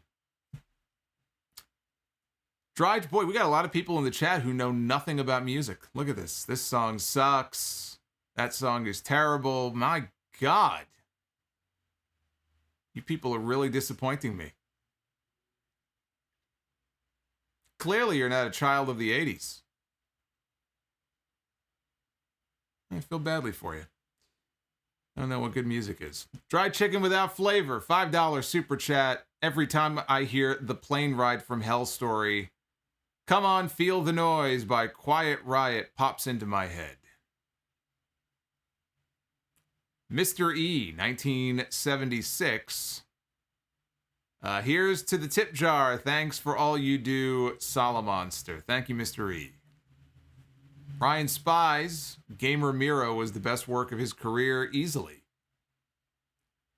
I don't know that speaks very well to his career, if that's the case. The Gary Sphere with a $5 super chat. Cody might as well embrace it and call himself the Hollywood Dream because of how badly he wants to be a celebrity. P.S. Thanks for the email response. And you can check out the Gary Sphere under that name on YouTube. Thank you, Gary. Rodimus Prime with a $40 super chat. $40 from Rodimus, currently at work, but had to show some love. Of course, can't wait for the Double or Nothing show on Sunday. Going to be great, he says. I really enjoyed being at the first one in Vegas. I hope they can bring it back to Vegas next year. I had a blast at that show. And, yeah, it's a shame because of everything they haven't been able to go back there 2 years in a row at Daly's Place. Daly's Place has served them well. I don't know what they would have done without it. But at some point, they got to bring Double or Nothing. I mean, they got to bring it back to Vegas. I mean, come on. Tenorio128, who in AEW and NXT are overlooked? Overlooked in NXT? That's a good question. I would have, if you would have asked me that question a month ago, I would have told you Swerve Scott. And now we're finally getting to see him, I think, in his element, where he's found a role that he is comfortable in on this show, and they're giving him television time, and he has surrounded himself with people in his own little crew. And I love it so far. Hit Row, I think, has been fantastic from what little we've seen of them so far. So I can't say Swerve. So, I don't know who my second choice would have been. But as far as AEW is concerned, who is overlooked? I think Lance Archer is overlooked a lot. Now he's getting a TNT title shot on Sunday. But for far too long, even up until recently, it just felt like they didn't have a spot for him. They didn't really know what to do with him. He was interrupting Sting every week. It was almost like a running joke. He would just be waiting. He could be in catering having a chicken sandwich, and, he would hear Tony Schiavone all the way from the building. It's Sting! He'd be, drop the chicken on the plate. We got to go. We got a promo to interrupt. Like, that's the only purpose he even had in this company for so long. I think people overlook him because he just hasn't been featured in a real prominent role. The guy he's really good. He's got that. You don't have a lot of people who look like him in AEW. They have a handful of big guys, but because there aren't too many of them, he stands out more. I think he is a very overlooked talent they have on their roster. So that would be the name I would go with. But we have dried chicken without flavor. Just to be clear, I won't be at Jacksonville for Double or Nothing, but I will be staying home watching it with Coca-Cola, whiskey, and Chinese food. I'm jealous. That sounds like a plan. I can't have Chinese food if I'm going to go live, though, because it fucks with my voice. I think it's the rice.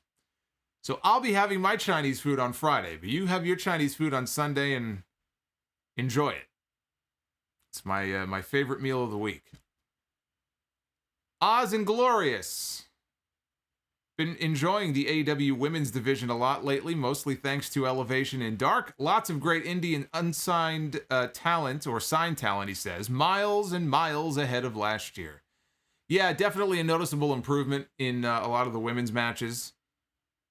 From where they were a year ago, I would say big change. A big change in what we saw then as compared to what we see now. Thunder Rosa has a lot to do with that. Britt Baker has gotten better over time.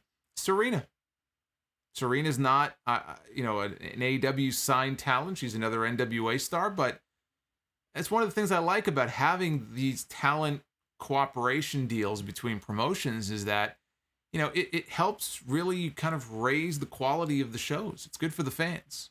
You can work something like that out. Richie Rich 365 dropping a $50 super chat here live on a Wednesday night. What's going on, Richie? I'm going to get to Richie here in a second. I'm going to get caught up on all your super chats again. If you want to drop one, you're not obligated to, but I sure do appreciate the support.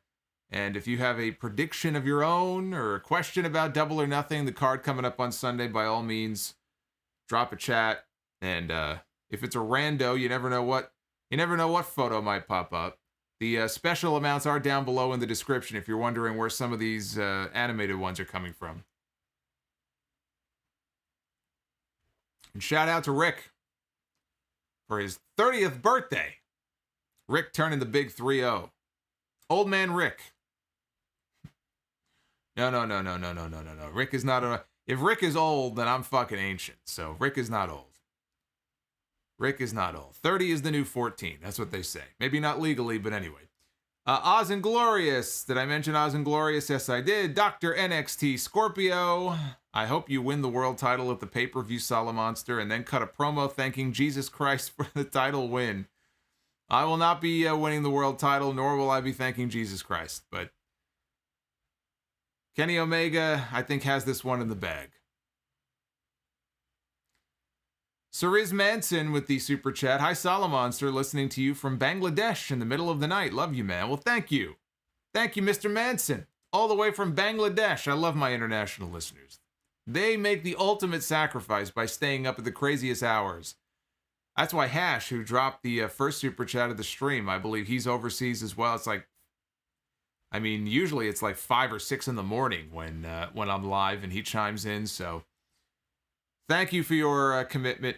I do appreciate that. Magician Sapphire Any thoughts on the whole John Cena apologizing to China situation? I'm going to talk about Cena on the show on Sunday. I think people are, coming for his head, and it's just really fucking ridiculous. So, seems pretty straightforward to me.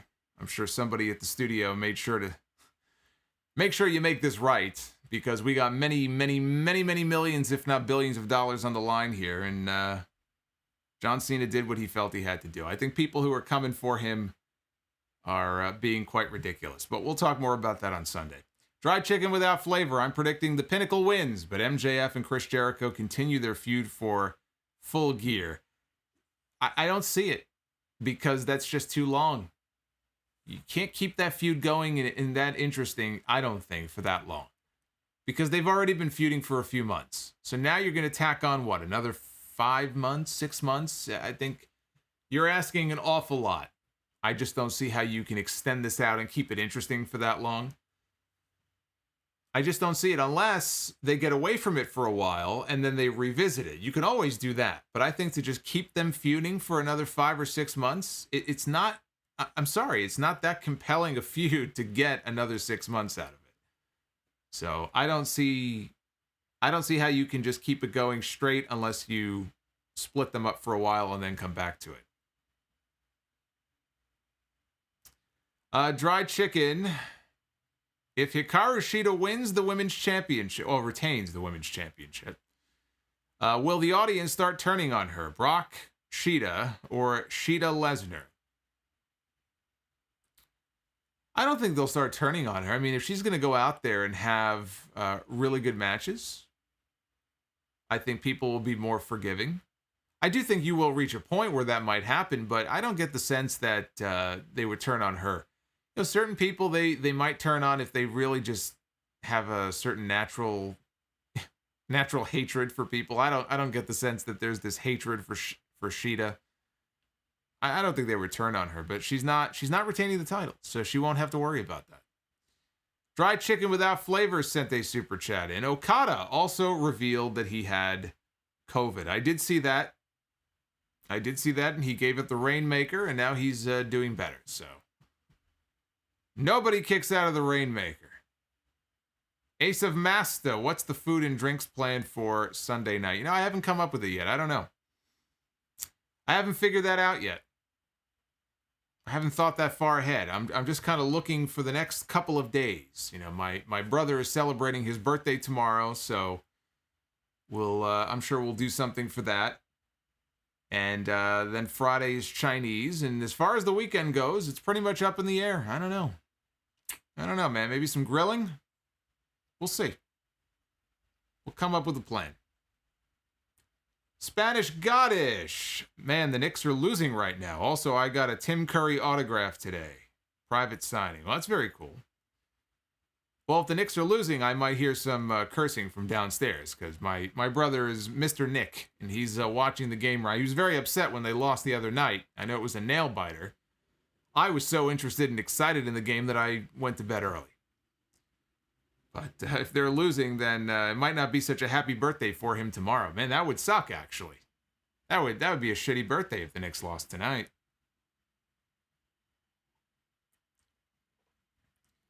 But wait, let me see. Hold on. Wait. Nah, I can't do it. I was trying to bring myself to care, but I couldn't do it. Juan Ocampo with the $4.99 super chat. They told me Shiki baby.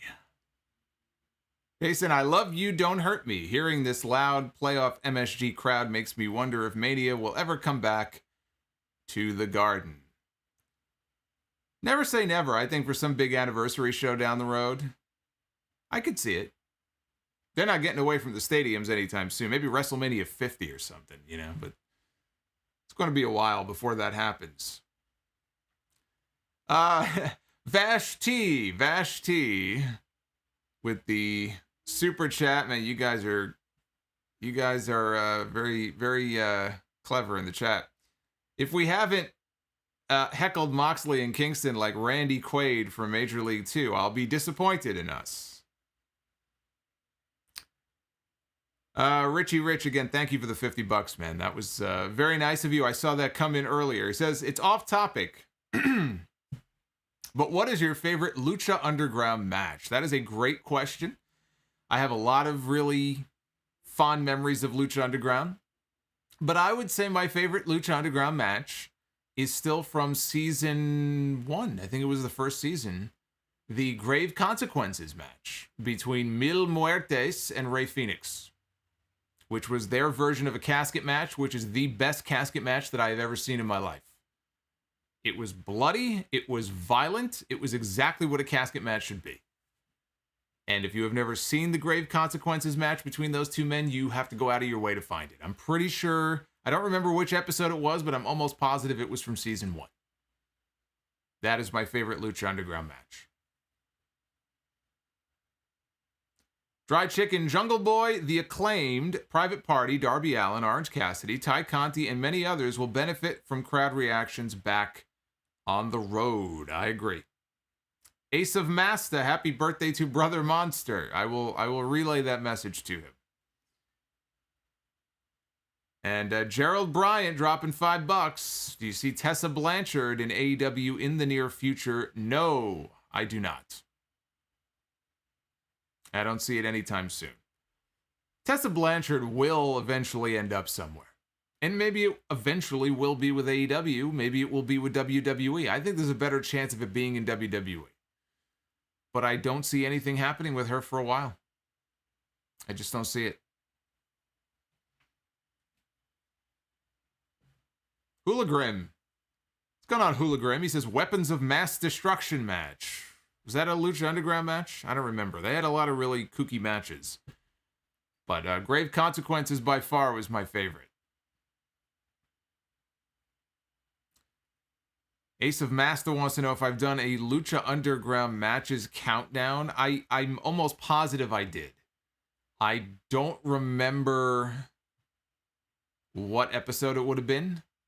But I'm almost positive when it looked like Lucha Underground was pretty much dead, I think I did a top 10. So if you try typing into the Google machine, Solomonster Lucha Underground Countdown, you know, it might catch one of the descriptions. You might be able to find it that way, but I'm almost positive I did. Yeah, I'm almost positive I did. All right, so I heard a yes from downstairs. I think they just scored. I'm getting the Knicks play-by-play in the background here. I hope you didn't hear that. Yes, yeah. Robbie in the chat says the Grave Consequences match is on YouTube. I think they actually put the whole match, I think, on their channel. So you could probably just go to the official channel and get it in full HD. Hooligan, basically, ladder match with weapons match was insane. Season 2 or 3. Yeah, they had a lot of crazy matches. You know, even some of the the Royal Rumble that they used to do. The Aztec Warfare. I love those Aztec Warfare matches, especially the early ones. And it's funny, too, because it was their version of the Royal Rumble, but like that's the way the Rumble should be. I think the Rumble would be even cooler if you had pinfalls that counted in the match as well. It wasn't just over the top rope. Watching it in execution at Lucha Underground, it really worked. And I just thought it made for a fun match. So, yeah, it's a shame. You know, Lucha Underground, they had a lot of really creative concepts. And the way it ended, it was just so lame. You know, for it to just go out without there being a proper ending. So that's why I'm intrigued by seeing Dario Cueto, who unfortunately is not going to be going by that name. I forgot the name that he's going to be going by, but whatever name it is that he's using, he's basically playing the same character in MLW now. When MLW comes back with live shows in July, I'm going to have to check that out because, you know, they have their little Azteca Underground tie-in there, and I got to see what they have in store. It's kind of like the spirit of Lucha Underground lives on. Yeah, Jacob says, will you ever do a collaboration with Brian Zane? Yeah, never say never. I hung out with Brian. Let's see, was it the when did I hang out with Brian? Wasn't the Jericho Cruise? When did I hang out with him? Was it Double or Nothing? It might have been Double or Nothing, actually, a couple of years ago. We ended up doing karaoke and everything. I put pictures online of it. So it was fun to hang out with him, and I don't know. He kind of does his thing. I do mine. I don't do a lot of collaborations. I like doing my own thing. I work alone. When I was in college, the one thing I hated more than anything else was group projects, because you know why? I don't work well with others in those settings. You know, me and 5 other people, 3 of whom don't have any interest in doing any work, so it all falls on me anyway. I think that's where it comes from.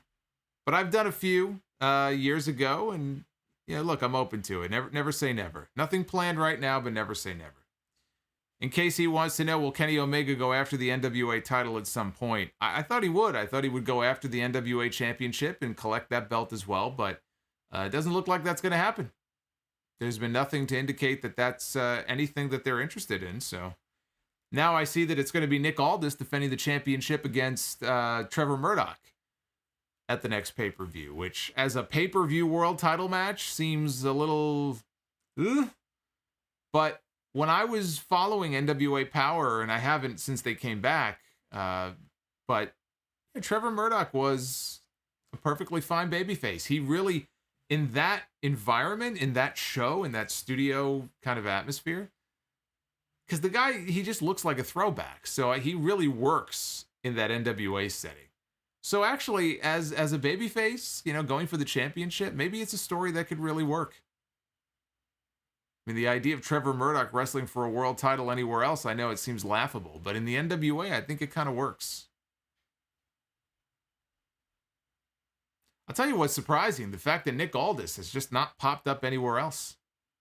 Apparently, whatever the issues are with WWE, he's talked about that before, that he thinks somebody there has it out for him or whatever. Clearly, somebody has it out there for him, because it's just bizarre that they never showed any interest in him. But even in the, with Tony Khan and Billy Corgan sort of working together, the fact that he hasn't made any appearances on Dynamite, I don't know, it's just very strange that he would kind of be left out of that. Steven Chapo, wow, look at that, dropping $50, no message, he just wanted to show support, man. Steven, thank you for the $49.99 super chat. I was wondering why. I said it's $50. Why isn't the $50 super chat triggering? It's because he left the penny off. That's why. so it fell just short of the 50. That's why that's why me dressed as Hogan isn't popping up. I thought maybe something was screwed up, but thank you, Steven. You were a penny off. Oh, Hooligan, we don't want to mention that name around here. We don't want to mention Bruce. Bruce! No Bruce is here.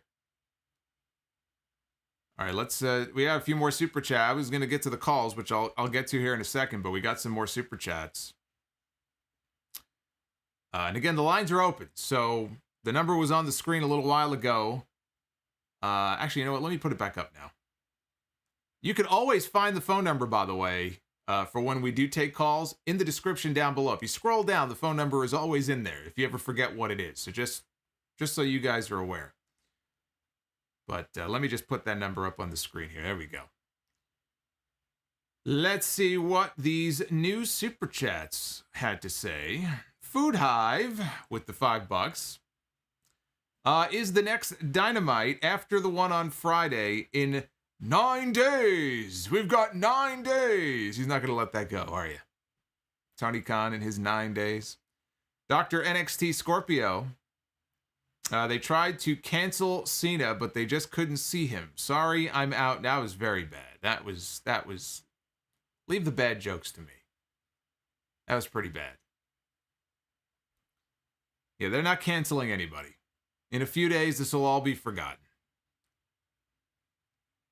Spanish Goddess, why do you think, or who do you think, will debut on Sunday? Also, have you tried the new Coca-Cola coffee? I don't like coffee, so Coca-Cola coffee has no appeal to me whatsoever.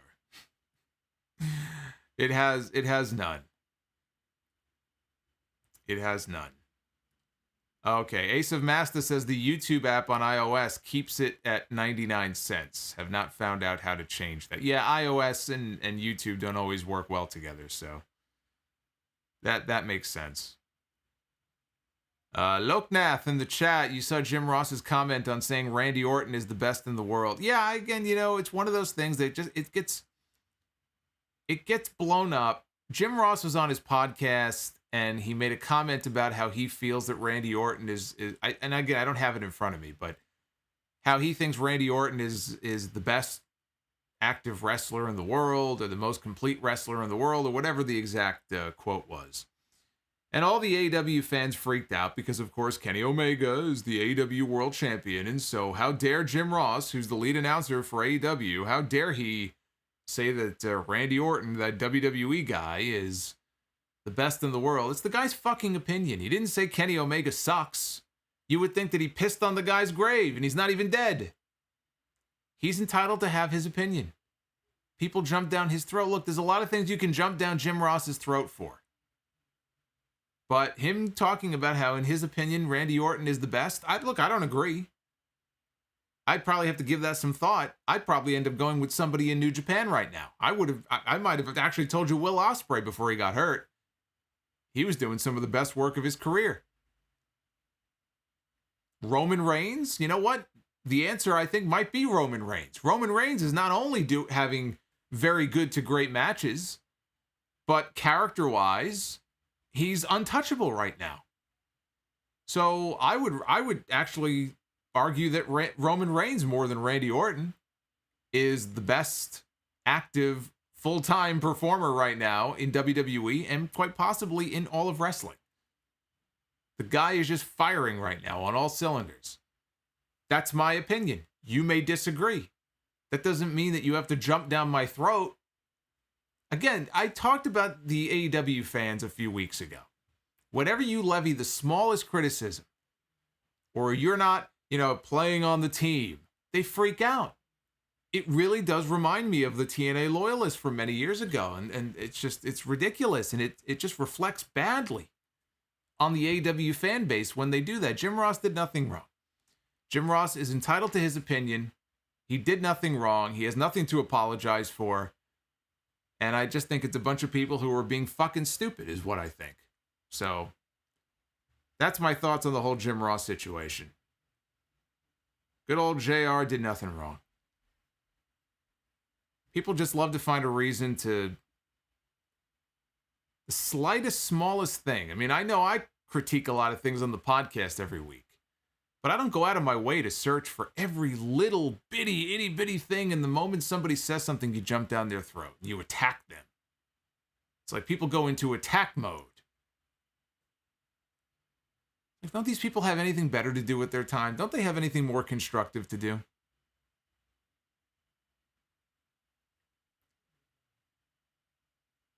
Dry chicken without flavor. Marty Scurll versus Patrick Clark in a cinematic match with a mystery wrestling company. Yeah, well, I'm not going to go there. Steven, again, thank you for that $50 drop a little while ago, by the way. Appreciate it. And Juan Ocampo, watch Mr. Friday Night Vlogs on Pat's on YouTube. It's fire.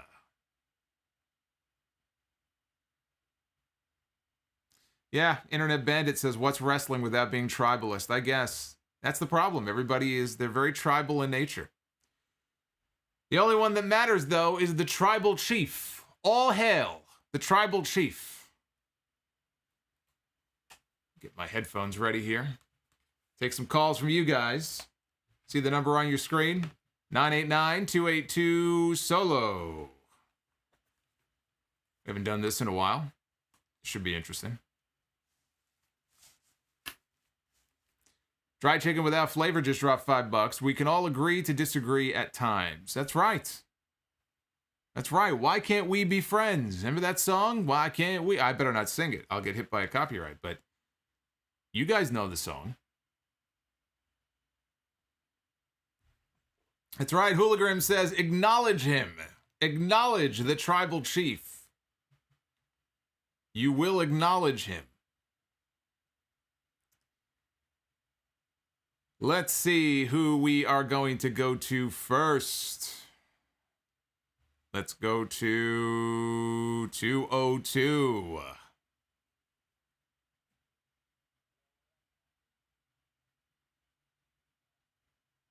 It just feels appropriate. The first call I take in a while is Mr. Garrett.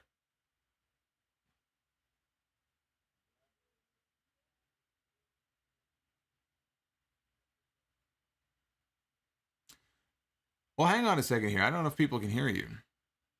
I got to make sure people can. we may be going through that again.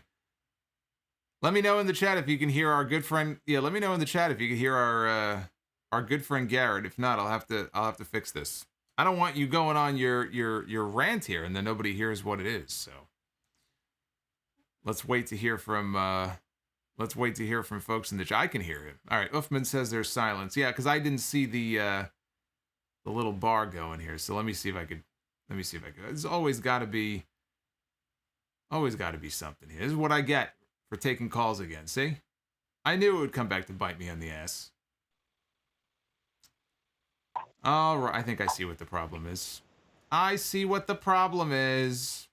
right, Garrett, say something. Hey, does anyone can hear me now? There we go. I hear you, and I think everybody else can. What's your question? Second time I've actually called in the first person to call, and I get it muted again, so that's hilarious. But as far as calling in for, I just wanted to let you know about the Jim Ross comments, and I personally don't care what he says, but people got upset about him calling Kenny Omega, who is their world champion. He's a good hand to have, is what he called him.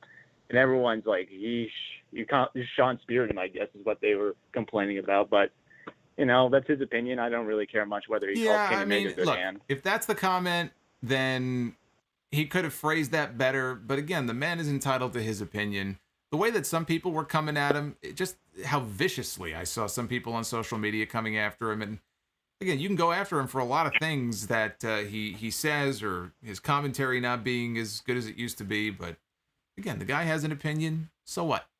Deal with it. All right. But I just want to let you know that I'll be going to a theater. I'm going to use the Cinemark deal they got going on to go to I don't know what the phrase is, like sessions or going to a movie theater to watch Double or Nothing. So yeah, I heard it's going to be airing in some. Lag out. Yeah, I heard it's going to be airing in some movie theaters in different parts of the country. Yeah, so hopefully, you know, they be able to look. The way that my movie theater looks like it's going to be packed, so hopefully I'll be able to share footage what the live reaction's like in there for certain moments. But very cool. As far as like my as much of my opinion of the show, as far as like the Casino Battle Royal, which I'm just infuriated looking at the list here because, you know, this is potential for a world title match. You got like multiple tag teams in this match, which, you know, I'm getting flashback to Revolution here by seeing these names. But as far as like the Joker card's going to be, as much as I like to think it's Bryan Danielson coming out, I probably think it's probably going to be Nick Gage just getting a good pop out of the crowd. Oh, but, you know, I'm all for it. But the whole Bryan Danielson thing. Look, I pitched an idea a little earlier that was far better than just throwing him out there in a battle royal. I mean, I know the battle royal is for a future world title match, so the idea of him walking in and winning and all of a sudden he's got a world title match in his back pocket. I mean, I get that, but if I were going to debut Bryan Danielson at AEW, it would not be in a fucking battle royal at the beginning of the show. I mean, you could come up with far more exciting ways to get him on the show. I would not debut him in that way. Yeah, I can agree with that. I think that whoever wins this battle royal is probably going to be getting the challenge at the Miami show, which is their first touring show, which is probably going to be their Fyter Fest event. Well, then it should be Christian. Bryan Danielson or Omega. No, it should be Christian. It should not be Nick Gage. It should not be Nick Gage. I mean, Nick Gage.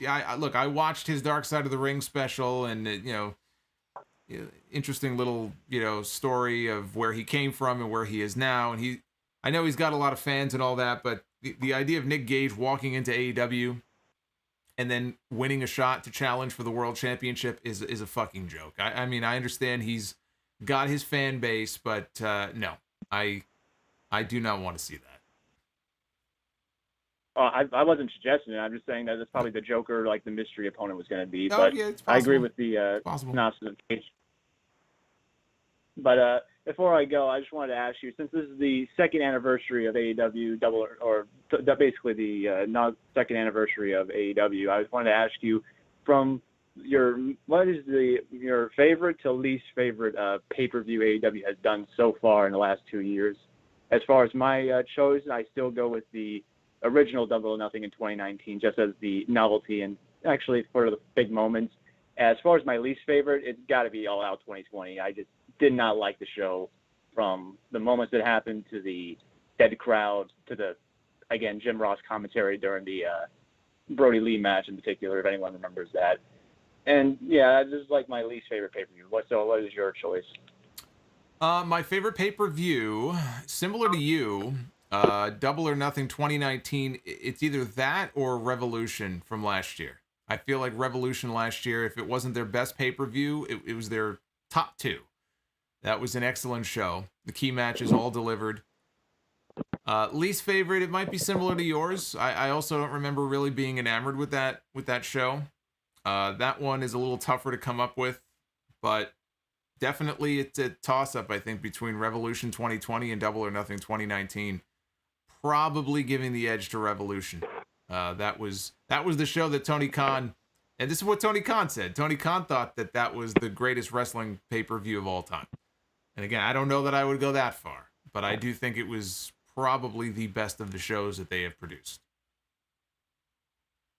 Amiibo in the chat, by the way. Hello. I want to say hello to Amiibo. Go ahead. What's up, Amiibo? But anyway, Right. I'll get you out of your hair. I'll let everyone else get a good time to chat. Awesome. So, All right, I'll Garrett. let you know. Let me know. Yeah, let me know how it goes, and then we'll talk again soon. Sure thing. Catch you all later. All right, awesome. So that was Deadman Garrett. That's an inside joke from the first time that he called. I never remember how that joke got started, but it's some kind of inside joke. I never remember our own inside joke because it's been so long since I've talked to Garrett. But thank you, Garrett, for the call. Let's do a few more super chats here before we take the next one. Who we got? Dried Chicken? Dried Chicken said we can agree to disagree. I talked about that one already. The comedic genius with the $5 super chat. What's going on, Solomonster? It's been a while. How's life been going for you, by the way? Still not an Knicks fan? Enjoy your cereal. Yeah, I'm just not a huge NBA fan. You know, I used to watch the playoffs and some of the exciting games, but I don't follow the week to week, the draft stuff. It doesn't interest me. It's like the NHL. It just doesn't interest me. But yeah, everything else is going great. That's all I could say. There's a lot of work. I've been putting a lot of hours in on everything, and trying to do my thing. That's all we can do. But thank you, Comedic Genius, for the super chat. Amiibo said he called in and it was silent, so you asked, did Garrett die? Yeah, it probably sounded to all of you like he did. But thankfully, we got that issue fixed very quickly. So the lines are all jammed. I like it. I like seeing this. We'll try to take as many as we can before we get out of here, because it's been a while since we've done this. So I want to go to, let's see here. Who should we go to? You know what? Let's go to 504. You're on the air. What is up, Solomonsters? One and only Phoenix. Chino Phoenix, a.k.a. Josh from New Orleans. Josh. How's it going, my good man? Josh. It's going good. How are you, sir?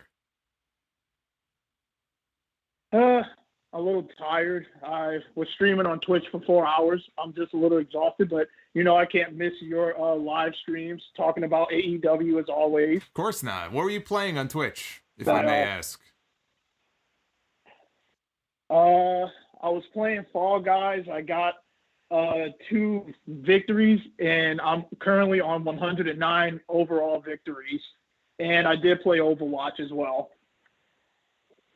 Heard good things about Overwatch. I'm not as familiar with Fall Guys, but you made the right choice, putting your game on pause and tuning in here to the stream. So what's your question or comment about AEW?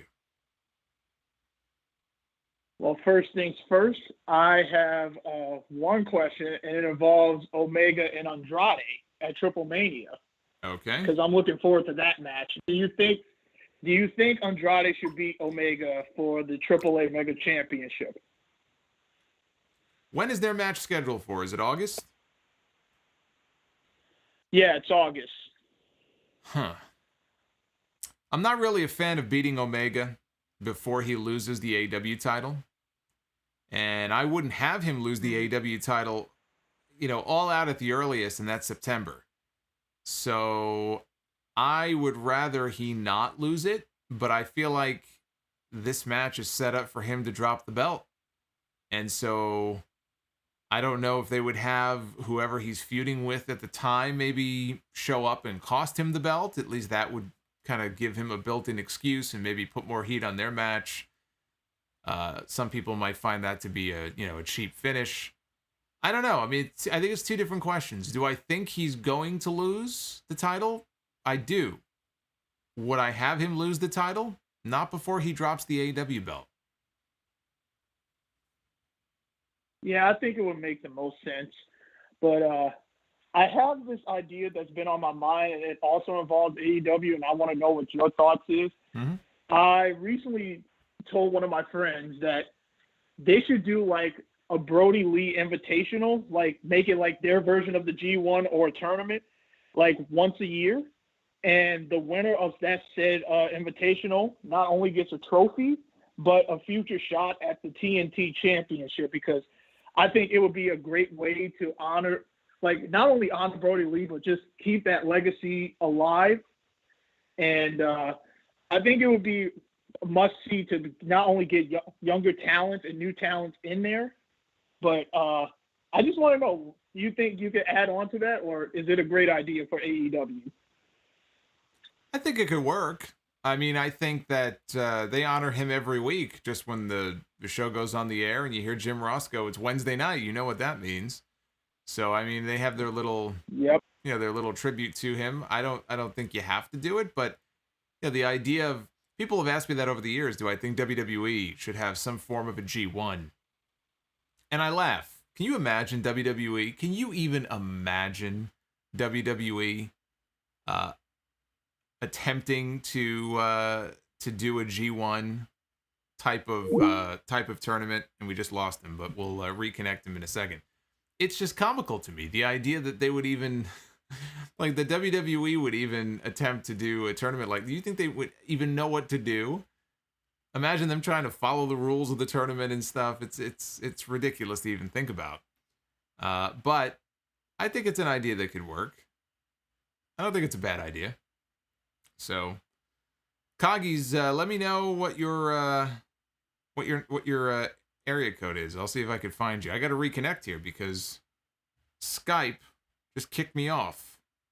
So again, if you're on the lines, just hang tight. And actually, I think Josh is still on, but I gotta just reconnect here on Skype. Skype's being a fucking hate Skype. One of my ideas, by the way, for our YouTube members, and shout out to all of our YouTube channel members. You can become a channel member, by the way, if you click that little white join button down below. It'll give you all the details and the perks that are part of it. But I've been toying with the idea of setting up, because I have a Discord server. Had it reserved for years, just haven't used it. What I'm thinking about doing is opening it up exclusively for our YouTube family, our channel members, and kind of starting things out that way. It'll be a place for them, one of their little perks, and maybe we can take some calls through there. Every time Skype screws up on me, makes me think, you know what, that would be an even better idea. But in any event, that's not set up yet, so I'm working on that. But again, Coggies, let me know what your area code is. I'll look for you here in a second. Bakagi sent in a super chat as well. Just wanted to say hey and thanks for the stream. I was so bummed there was no Dynamite tonight. This is cheering me up. Yeah, I think people, it's just, they're creatures of habit. And it just sucks when your routine gets screwed up. So I was thinking, we have a pay-per-view on Sunday. Why not just go live anyway?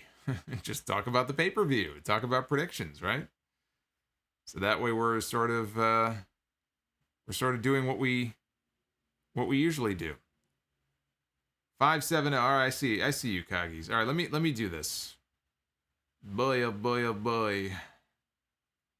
Boy, oh boy. All right, hang tight, guys. Let me take a pause here. I'm going to reconnect to Skype, and I'm going to be back with you in about 90 seconds. So don't go nowhere. We'll be right back.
All right, we're back. Josh, you still there, buddy? I'm still here, Solomonster. As always, I never leave. Look at that. Josh hanging on for dear life, like Shawn Michaels hanging on that top rope in the 1995 Royal Rumble. I love it. Love it. But, I never wanted to leave because, I always like having conversations with you, man. Man, you're like my ex-girlfriend. You never leave. At some point, I'm going to kick you out. You know that. I'm looking forward to Double or Nothing. I'm definitely excited to see Britt Baker win that title from Shida. It's long overdue. And I think that's one of the matches I'm definitely looking forward to. But I'm going to let you go. I'm probably going to hop on my PS4 and possibly play some Apex or Knockout City, which is another new EA game that is the hot thing right now. So I'm going to let you go, Solomonster. Enjoy the rest of your day. Thanks for taking my call, and looking forward to your review for Double or Nothing. Thank you, sir. Thanks for hanging in with me, man. I appreciate it. No problem, my good man. All right, take care. All right, so that was Josh hanging in there with us. I guess Coggies is not yet connected because we're all jammed up here, so let's take a few more calls. Before we wrap things up, let us go to 520. Hey, Solomonster, how you doing? Doing good. How are you? I'm doing good, but in Arizona right now, we're in 100-degree weather season for the next few months. Oh, that's no bueno. Yeah. No.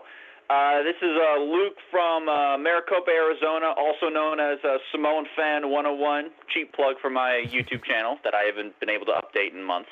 There you go. By the way, let me stop you there for a second. Superhot in the chat says, what is Josh's Twitch? I forgot to ask him. So, Josh, if you are in the chat, let everybody know what your Twitch is, because now they want to watch you go play Apex Legends. But go ahead, Luke. I have a bunch of questions, but before I get to it, I just want to say that I could hear Josh on the phone as I was waiting for your call. At one point, he said that he thought, he said I felt like he died. I think that's what he said. That he died? Yeah, like complete silence. Like he's talking. I guess he's talking to no one. He was probably just joking around. Well, his connection died, or my connection died. But in any event, let's. You say you have a couple of questions, so let's get to that because I wanna get through as many of these as I can here in the next few minutes. Okay. Just a couple of bullet points I got before I get to my questions. But you mentioned on the podcast recently that New Japan could put the IWGP title on the line in the G1 Climax. There actually is a precedent for that. I looked it up. Back in 1992, they put the vacant NWA Championship on the line in the G1, and the finals of that G1 was Masahiro Chono and Rick Rude, with Chono winning the NWA belt. So New Japan could totally do that if they wanted to. They've done it before. Yeah, I mean, it really just boils down to, is the G1 going to be delayed? Now, I think a lot of that has to do with what the status of the Olympics are going to be, which I think the Olympics are still a go, but if they were to be canceled, then they could potentially bump up the G1. I mean, I guess the problem is you've got to start planning now and booking venues. And things are still very, they're very tenuous over there in Japan. I mean, things are not great as far as the COVID situation. So if the G1 isn't happening until the fall, I don't think you want to go that long without a champion. But if the G1 is going to be sometime in the summer, then I think you absolutely could do that. You could put the title up, and the winner of the G1, for the first time, wins not the NWA, but the IWGP title. It's cool. Several questions. It's always hard to pick which ones I want to ask, but I have to tell you about this. I don't know if you heard about this, but I'm on 401mania.com right now, and I'm on an article right now that's saying what the potential replacement. This is a rumor at the moment, but the replacement possibly is for Adnan Virk. It's some guy named Jimmy Smith. He was a commentator. Well, that's not a rumor. I mean, that's been announced already. WWE already announced that Jimmy Smith is the new announcer.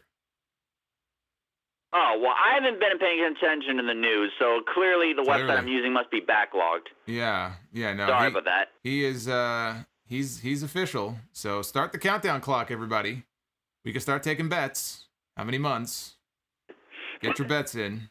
Apparently he auditioned for the role back in March, so let's see how long. I wonder if he'll last to the end of the year. He's done some stuff. Yeah, he'll last a while because it would be embarrassing for them to fire, or lose. I mean, we'll find out exactly what happened with Virk. I'm sure they let him go. Maybe he made the decision on his own. Maybe he saw the writing on the wall. But I don't think I think it would be very embarrassing for them to get rid of two people in the span of a few months. So whether he's good or not remains to be seen. I think he'll last a little bit longer, if for no other reason, because it would just be very embarrassing for them to lose another play-by-play guy. The thing about Jimmy Smith, what I know of him, is very little, but he's not a play-by-play guy. You know, what he's done before for MMA is he's in the analyst role. So effectively now what we have on Raw are three color commentators. We have him, we have Corey Graves, who is not a play-by-play announcer, and we have Byron Saxton, who may have had a little bit of experience doing some play-by-play, but he's also not a play-by-play guy. Now, Smith has done some stuff with NXT, apparently. Nothing in the play-by-play role. I think he may have been on some kickoff panels and, some video packages hyping up big matches. Again, he's one of those names from the sports world that they favor. They love people like that. Is he going to succeed in this role? We'll hear his voice on Monday because that's his start date, and we'll get a better sense then. But I don't have a good feeling about this ending much differently than the Adnan Virk experiment. Okay. I do have a bunch of questions, but I'll just stick with two more, and then we'll be done. I thought it was Jimmy Smits, by the way. When I first saw the news, I was like, holy shit, they got Jimmy Smits to be the new announcer for Raw. Where the fuck did that come from? And then I saw it was Smith and not Smits. I got NYPD Blue flashbacks there for a little bit. But go ahead. Or LA Law, too. Remember that? LA Law? Wasn't he on LA Law back in the day? I'm dating myself now. Well, he was in Star Wars, so there's that. But two more points. One of them, I don't know if you know about this, but remember when you kind of went off on Andrade wanting to have a match with Alberto Del Dipshit and at this Nacion Lucha Libre show. What was it, in July? Well, I looked up Nacion Lucha Libre, and guess who founded Nacion Lucha Libre? Alberto Del Dipshit. And Alberto Del Dipshit. How did I know? How did so I know? he basically made his own promotion and booked himself a match. How did I know? Well, that makes all the sense in the world. Yeah, it's right here on Wikipedia. I'm looking at it dead in its eyes. If a Wikipedia page could have eyes. Apparently, the Knicks now have they've taken the lead from what I see. So that's good news if you are a Knicks fan. Apparently, they are in the lead. Now, if this were the Mets, I would say how much time is left in the game, because in those final minutes, they usually let those leads slip away. So hopefully the Mets syndrome does not afflict the Knicks here in this game, but we'll find out shortly. It looks like they're in the lead right now. Okay. My last point, and this is a full-on question. Okay, but try to make it quick because we got to move on here. Okay, sorry about that, but it has to do with Ring of Honor and AEW. AEW seems to have a working relationship with a lot of the other major promotions, Impact, New Japan, NWA. There's some partnership there. And Ring of Honor is seeming left out in the cold. I originally thought it had to do with Marty Scurll being there, but now Marty Scurll's gone.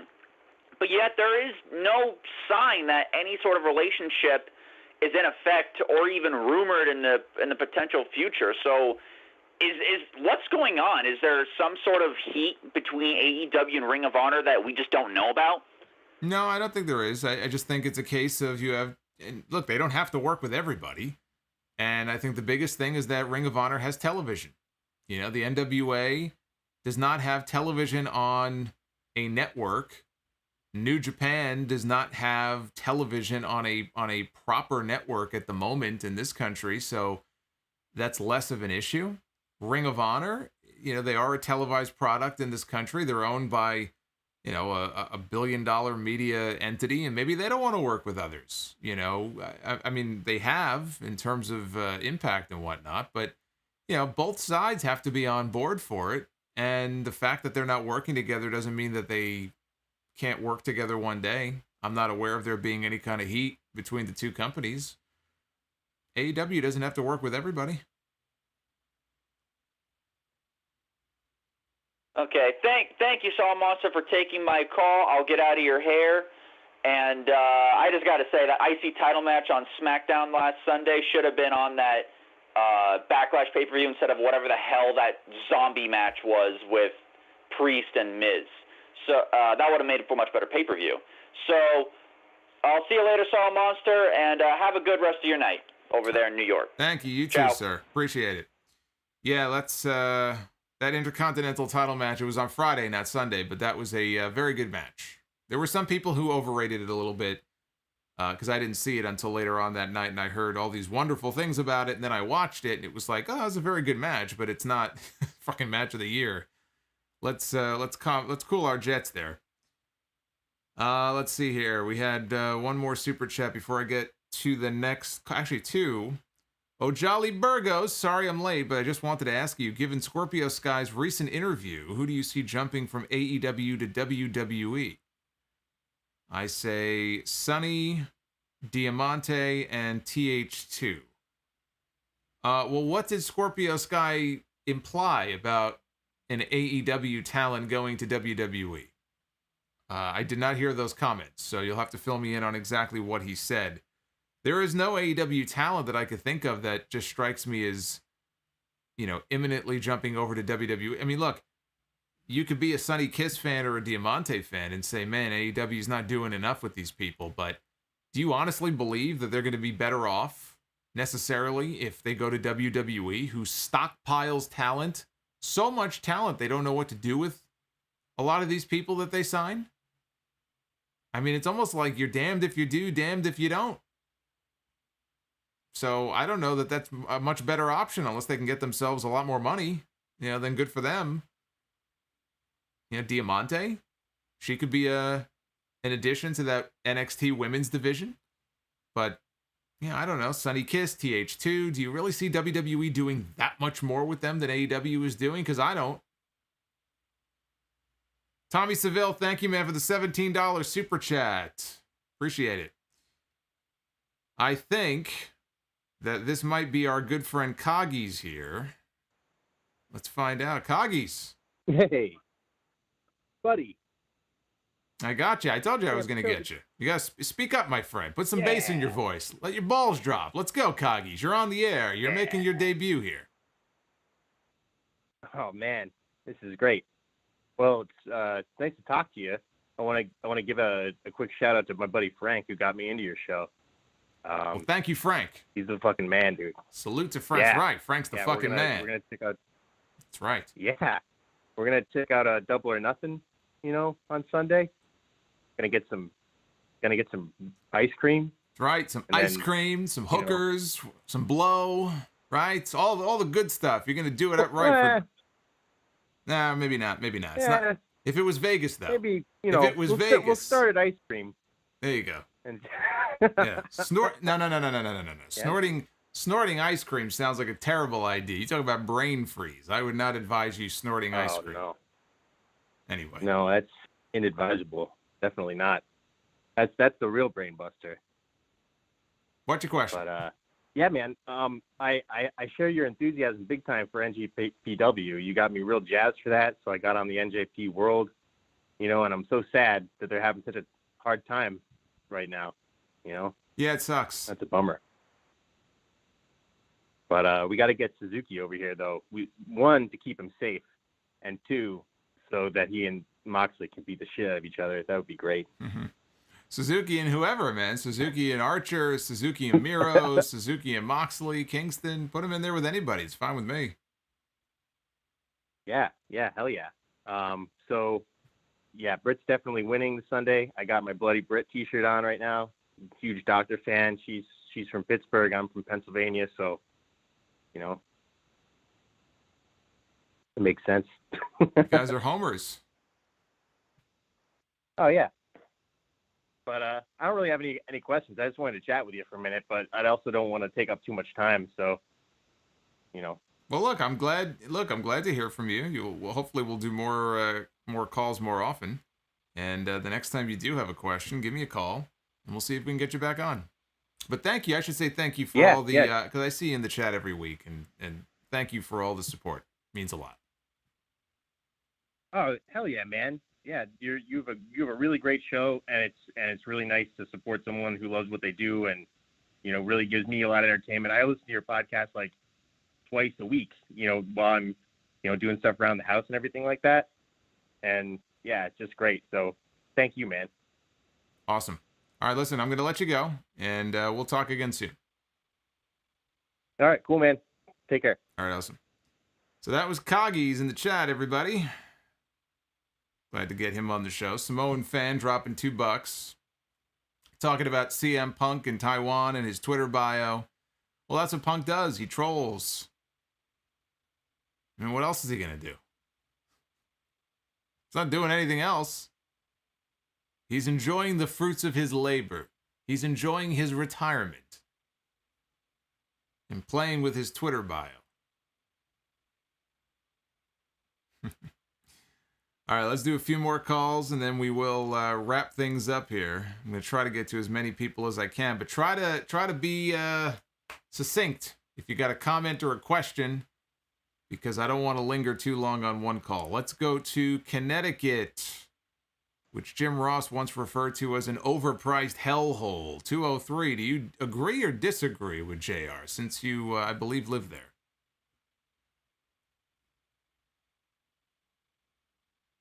He's apparently stunned into silence by my question. 203. Oh! Hey, how you doing? Sorry about that. That's okay. I thought I lost you there for a second. Don't worry about it. I was a little stunned for that one. Listen, before I get going, I just want to say I got my shot today. Second dose of the vaccine. Hope you get your vaccines in place for everybody. Congratulations. Please get your vaccines. And number two, I'm dedicating this call to my mother who got hysterectomy today. So big shout out for her. Ma, this is for you. I hope she's doing well.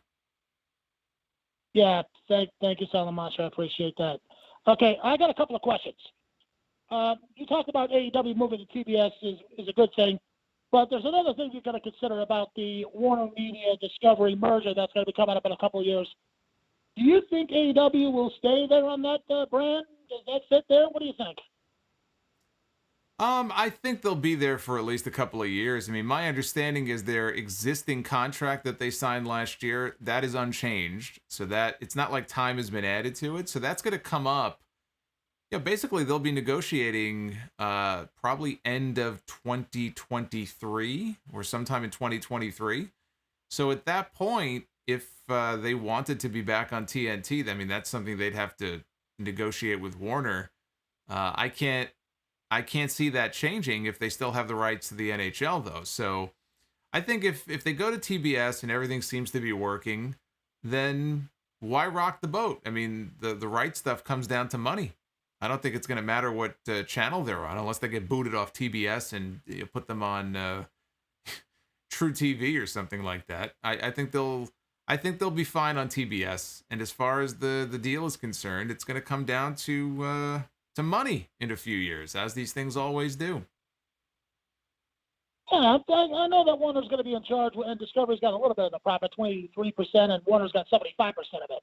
Yeah, but again, I think it's too early to tell if that's going to be an issue. I don't see it being an issue, but nobody knows because all this stuff is so complicated, and with these big media companies, in 2 years, that's like a lifetime. Who knows what's going to be happening in 2 years? Well, we'll see what happens. And second of all, and I hope this is, and let's play what would happen and what would have for a minute. I hope you play with this one. What would have happened if in the Casino Battle Royal, and I know you guys are going to jump me on this on the comments, what if John Cena jumps from WWE and makes it to AEW because his show's on TBS, and it would make sense that he would join AEW because it'd be moving to TBS. What do you think? There is 0.00% chance of that happening. Him being on TBS is not going to have any impact at all outside of his Wipeout commercials airing during Dynamite. That will be the extent to which we see John Cena in AEW. I think John Cena is a WWE lifer. So whenever he's ready to come back and make an appearance or do a big match at a WrestleMania, he'll happily come back. I think he's loyal to the brand. I know we've said that about other people before, and money talks. I don't get the sense he needs to worry about money. So, no. John Cena is not going to AEW. Thanks for that comment. All right. And one more thing before I go, and this is one question, and this is just a personal thing. Sure. I really wanted Pac versus Hangman to be in the match. I really wanted Pac instead of Orange Cassidy, but they want to treat Orange Cassidy like the Daniel Bryan character of all time. And that's pretty cool. And I know Kenny Omega's going to retain the title because there's no way he's going to lose. And I'm really hoping that it could go into a Hangman versus Kenny Omega match at All Out in August. What do you think? Very possible. I mean, I say Full Gear, but it could be All Out. I think it's going to be one of those two shows. I like Full Gear just because it's a full year since their last match. And if he's going to win the title there, I think Full Gear is kind of his thing. I think that's where the name Full Gear comes from. It was like an inside joke with Hangman on being the Elite. It just feels like if he's going to have his big moment, it would be that show in November. I know they're going to be in St. Louis for that show on the road. So, yeah, but you can be right. I think either of us are going to end up being right. It's going to be one of those two shows. Yeah, and I'm glad AEW is going back on the road this July, and WWE is going back on the road this July. So yep. I'm very happy about that. So, okay, well, I got to go. Thank you, Solomonster, for asking my questions. Sorry for the hang-up there. That's okay. And have yourself a good night, and I'll be watching Double or Nothing. Awesome. Thank you, sir. Enjoy the show. That is all the way from Connecticut, not Stamford. That call was not coming from Titan Tower. Just so you know.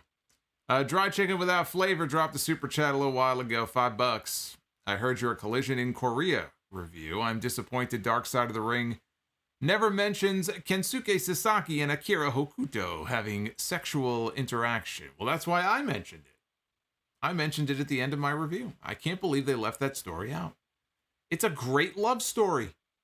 These two wrestlers, this male wrestler and this female wrestler who had never met before, meet for the very first time in North Korea on this trip, and they fall so madly in love and they're so attracted to each other that they have wild animal sex in their hotel room that is supposedly, reportedly, allegedly so loud it wakes up everybody in the hotel and the cops are called. And then a few months later, they get married. And guess what? They're still married to this very day. What a great story. And they left it out. They didn't interview any of the female talents, actually, that went on that trip.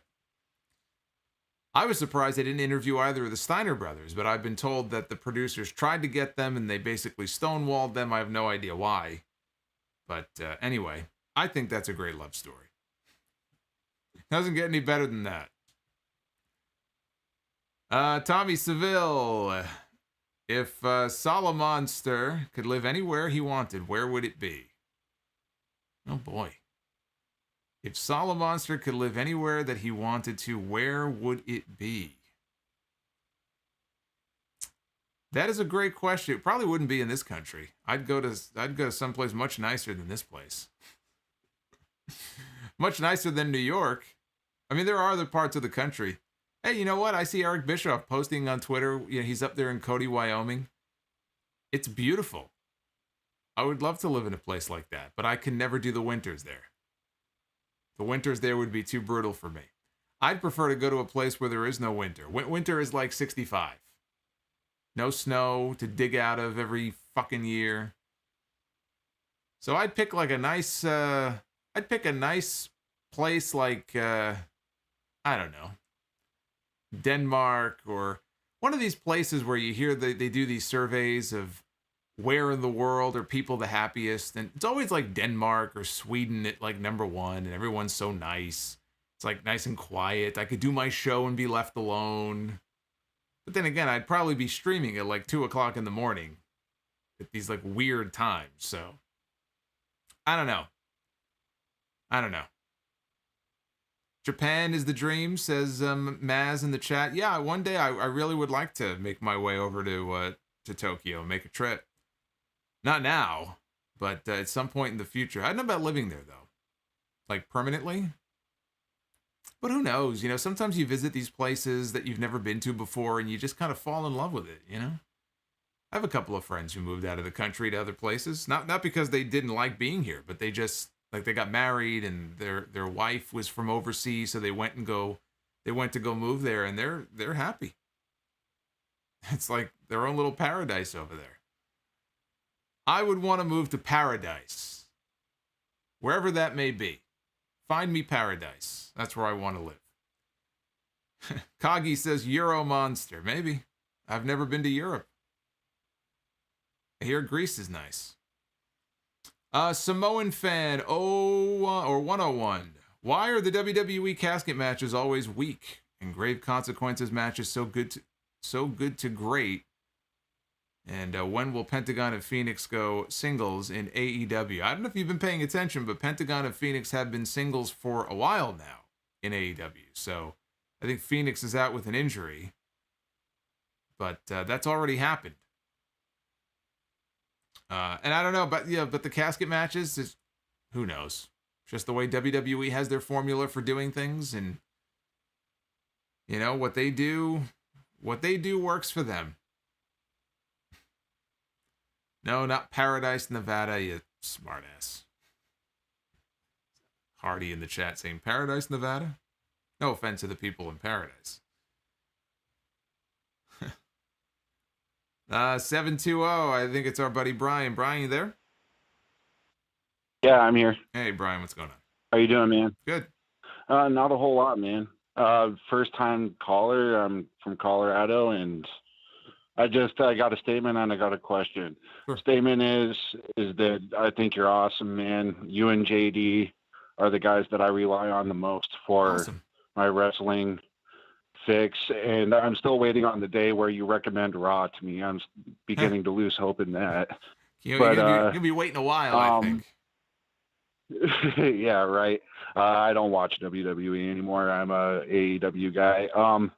I got a question for you about Double or Nothing, Sure. and it's more of a question that goes into a bigger question. The Stadium Stampede match, I think they're going to do in the middle of the show. I think it's going to be their trial to do a halftime show for a pay-per-view event. And how do you feel about the idea of halftime shows? To me, cinematic matches are more, they're more keen to people watching on TV as opposed to the live audience. And I look at All Out, where the conditions are not very good, 97 degrees, 100% humidity or whatever it was, just like anybody gets tired in that. I couldn't even imagine what those wrestlers were feeling like. I mean, it sucks standing outside in that kind of weather. So yeah, I mean, look, Undertaker and AJ Styles talked about that when they filmed their match. It was pretty cold outside, even though they were in Florida, and it's a lot of standing around and stuff. I mean, as far as a halftime deal, I'm not a fan of it because, like, when WWE many years ago, they would take an intermission, and they would have like during the WrestleManias, for example, the big pay-per-views, they'd have a 5-minute intermission. I didn't mind that. That gives people a chance to go grab a snack or go use the bathroom or whatever. But the idea of like a halftime thing, I just think it's unnecessary.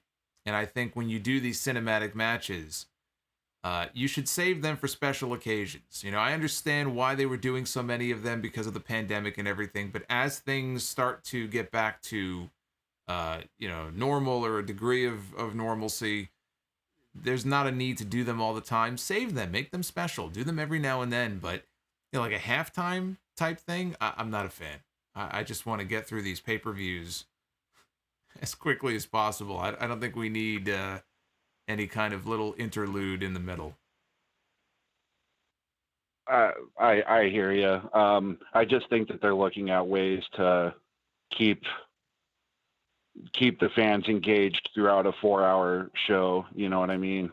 So, but yeah, man, I mean, I get that, but I don't think these shows necessarily need to be that long. But that's just me. I understand. Yeah, I understand. I totally agree. I understand AEW. The difference is that they don't do pay-per-views every month like WWE does. So when they do 4 of them a year, yeah, I mean, I can give them a little more leeway because they only do them 4 times a year, right? Not counting those special little theme shows they do. So that's different than doing them every single month. But even still, the AEW shows can be very long as well. Was it not the last one? The one before that? Oh God, it might have been the one with the Bucks and FTR. I just remember that being a very long show, and I almost think it doesn't matter. I mean, you can try to put something in the middle that you think is really fun, but a long show is a long show. You're better off not trying to go too long. Leave people wanting more. Yeah, I hear you, and yeah, that was my question, and I just wanted to say again, man, I appreciate your service that you do to all of us wrestling fans. I wish that you could just watch Dark Elevation, far superior, on Monday nights. But yeah, I want you to have a wonderful night, man, and it's good to talk to you for the first time. Long-time fan since 2010. That's awesome. I'm glad you made it through, and I appreciate the call. All right, man. Take it easy. All right, you too. Yeah, I've heard some good things about Dark Elevation, but only so many hours in the day. Only so many hours in the day. I wish I can clone myself. That would be very helpful. Spanish Goddess, thank you for the $5. I appreciate that. They should make a Dark Side of the Ring episode on either Dr. Death Steve Williams or on Abismo Negro, Mexican wrestler. I think they're going to want to go for somebody with more of a name to the American audience, so Dr. Death would be a lot more likely. Depending on what kind of content they can dig up for him. I mean, when I think of Dr. Death, Dark Side of the Ring, maybe if they want to focus on his cancer and him kind of getting sick, but yeah, there's probably a lot of other people that deserve a dark side of the ring before Dr. Death does. I think that the WWE Raw creative, that's pretty much an entire season of Dark Side of the Ring you can fill with that. So they're probably more likely to get it before Dr. Death does. Teddy Hart, yeah. Teddy Hart's on his way, unfortunately, to a Dark Side of the Ring. Tammy Sitch. All right, let's do a couple more here. Let us go to 386. Hello? Hello, 386. You're on the air. Hey, Solomonster. Who am I talking to? You talking to G? What's going on? You got a question for the stream? Sure. I'm watching Raw. I only went to sleep after the Kofi and Drew McIntyre match disqualification. But the AEW question I want to ask is with the addition of Rampage, if you were to trim down on segments, what segments do you think you would get rid of, or move to Rampage?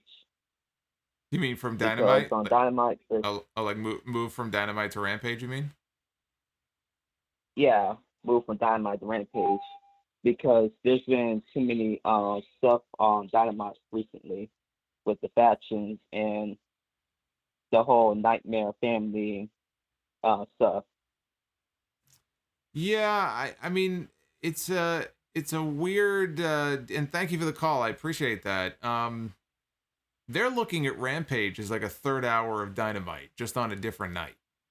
And I talked about this on the podcast, that it came out, I saw a note in the Observer that, and for everything people say about Meltzer and AEW, I would trust that this is true, that he's getting this information from AEW. But he mentioned the fact that when the negotiations were going on last year for the TV deal, that TNT and Warner wanted 3 hours of Dynamite every Wednesday. And I was just like, these people this is ridiculous.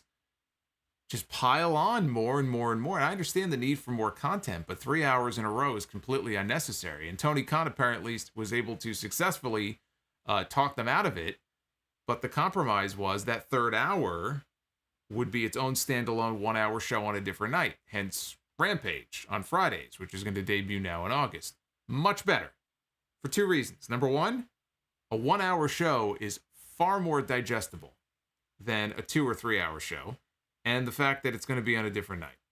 Did not have to be on a Wednesday. But it's not as if Dynamite has, certain types of segments that you would only want to do on Rampage. It's just another hour so that they can maybe give segments, and what I'm hoping for, they can give more segments on Dynamite, matches when they're done, time to breathe instead of just immediately cutting into the next thing. Because they do a lot of that on Dynamite. They don't give, somebody gets a big win and it's on to the next.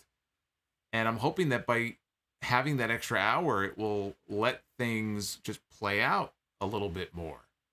And it's not like they feel compelled to have to shovel so many different things into one episode of Dynamite. So that's where I feel the benefit of Rampage comes in, is giving Dynamite a little bit of relief on a different night. La la la la, 323. I don't know why I'm singing that. 323. Hello? Hello. Hello, what's up, Solomonster? My name's Jonathan. I'm from South Central LA. I called months and months ago, and y'all told me I sound like Rey Mysterio. Ah, yes, I do remember that. I do remember that. Yeah, I just wanted to say, man, I've been watching you since 2013, maybe. Wow. I remember you imitating Russo and Josh Matthews, man. That always cracked me up. Yeah, I people that used to be some of the more popular clips that were up on YouTube back then. Yeah, so I have a question, Solomonster. Honestly, I just don't see the appeal in John Moxley, promos aside, because, I think everyone could agree the dude is crazy with the mic, but I just don't see it. Like, I thought he looked a little more rugged before. Sometimes I feel like he looks silly. His matches are a little off to me.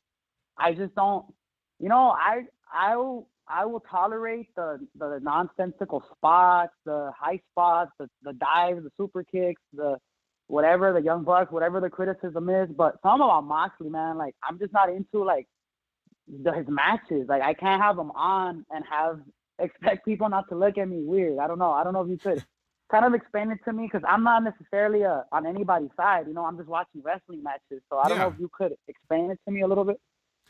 No, I mean, there's really nothing to explain to me. You don't have to be a fan of John Moxley's. He's a weird guy.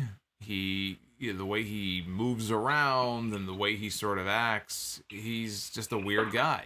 And so some people are going to like that, and other people just are going to look at him and go, I don't get it. It's not like he's a body guy.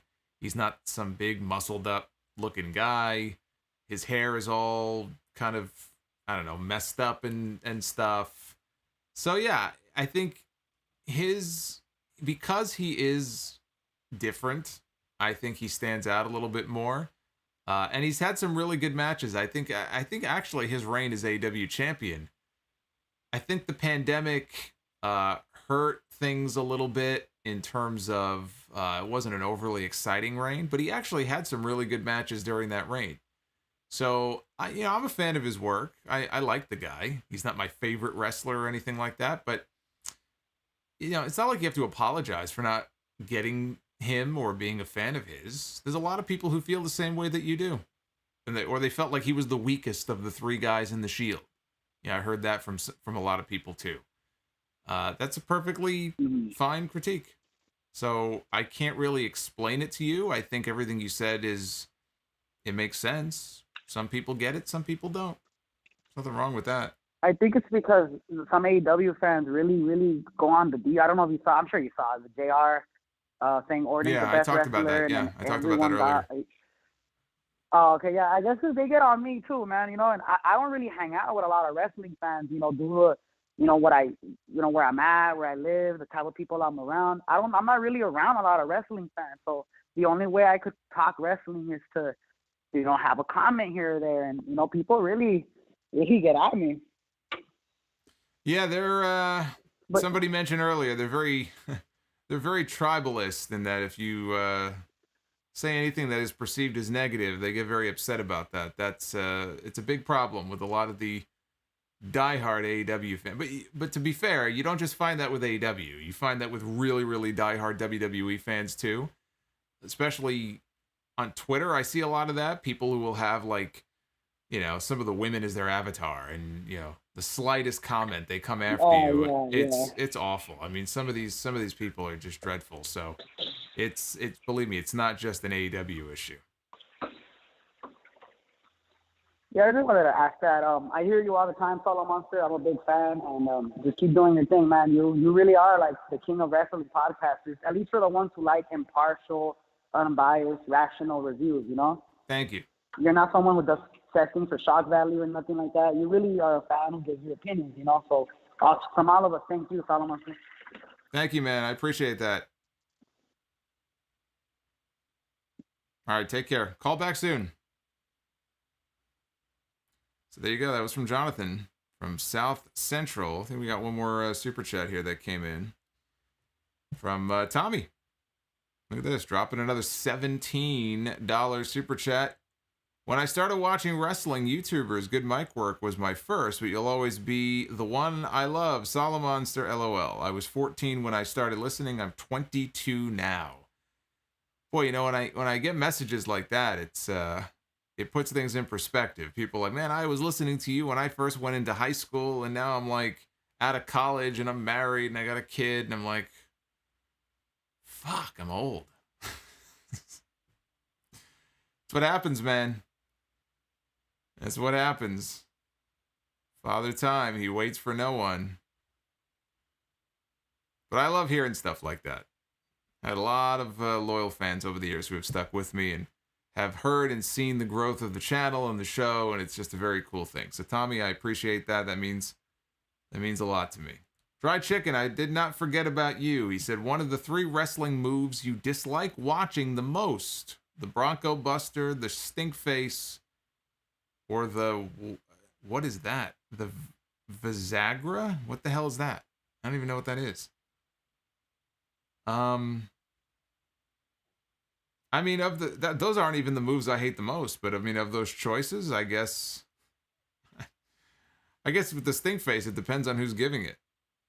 I don't know. What the fuck is a Visagra? What is that? Did you misspell that? Did you mean Viagra?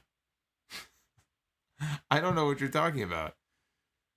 Ryan Spies with $1.99. Luther should win the Battle Royal and the title. Oh, come on. All right. Clearly you are inebriated tonight. I see some of this Luther stuff on some of these clips that pop up on Twitter. It's embarrassing. I'm sorry. It has no business being on television in a major promotion. It's very embarrassing. Let's see here. Oh, it's getting late. You guys have stuck with me here for the last, how long are we going here? How long have we gone so far? Yeah, we better wrap up here in a second. Let's go to the last couple of calls here. And again, let's try to keep these brief so I can just storm through these last few here. 850. Hey, Solomonster, you hear me? I can hear you. It's a little loud, but I can hear you. Sorry about that. Just family walking around. That's perfect. My question for you is, you see the buy-in match is Serena Deeb versus Riho. Mm-hmm. I have a feeling Serena Deeb should be retaining, but do you see somebody like Camille coming out finally to confront her because you haven't seen her on NWA Power as the NWA Women's Champion? No, I don't see her coming out here. I know that her and Thunder Rosa went to a no contest on Power this week, so I think that issue is going to continue. I don't think we're going to see Camille on Sunday though. Yeah, because I know she was injured and then she came back just recently, and so I think she's advertised for NWA back for When Our Shadows Fall, because like I said, but I don't think the issue with Thunder Rosa and Camille is over yet, because they actually went to a 20-minute time limit draw, so you saw Thunder Rosa's reaction after that match. I'm not going to mention it here, but she was not happy with the ending of that match. Yeah, no, but yeah, no, as far as on Sunday, I don't see it. I think it's an easy win for Serena, who retains her title. I can agree with you, but one quick question, just real quick. Do you ever wonder why they never did a Nick Aldis versus Cody 3? Because they did the first 2 matches, one at All In and one at NWA 70th anniversary, but they never did a third and final rubber match. Do you think we can ever see that happen at NWA or AEW? Yeah, I think it's possible. More likely, maybe in NWA. It's weird how he has not been involved at all in AEW. I would think if they were ever going to use him, he would have popped up at some point to make some kind of appearance. It just doesn't seem like that necessarily is in the cards, but we could always see Cody and Aldis 3 at some point down the road. It's very possible.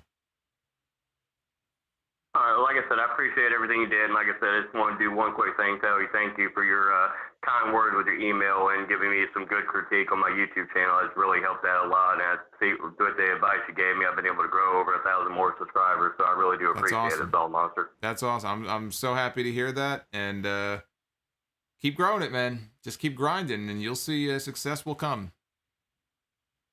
All right, thank you. I appreciate it. You have a good night. Thank you for everything you do. All right, you too. Take care. Let's go to 423. Hey, Jason, this is me, James Vaughn. I just want to call and say that I think you're doing a great job on your show and everything and all that. Thank you. Yeah, I'm the one that told you I had my accident and everything, and you asked me how I was doing and all that. Yeah, it's been a while. I know I haven't taken too many calls recently, so hopefully you're doing well. I am, and I'm walking with a cane. I'm getting better every day. Awesome. One thing. Well, thank you. Appreciate it. I do agree that Omega will win the match at main event on Sunday, and I don't think a lot of people should be excited if there is any surprises. Let's not hope let's not even think about that. Maybe it might be, it may not be. But do you think Moxley will go? Him and Eddie will go for the tag team titles against the Young Bucks anytime soon? Say that again. The which team is going to go for the tag team titles? I was going to say one of Moxley, who's part of in the tag team thing right now. Yeah. Do you think him and his partner will go against the Young Bucks for the titles?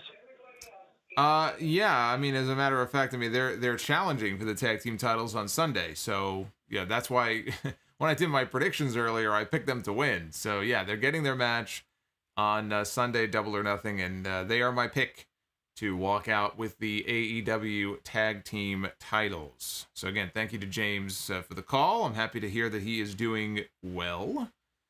803, you are on the air. Hey, how y'all doing?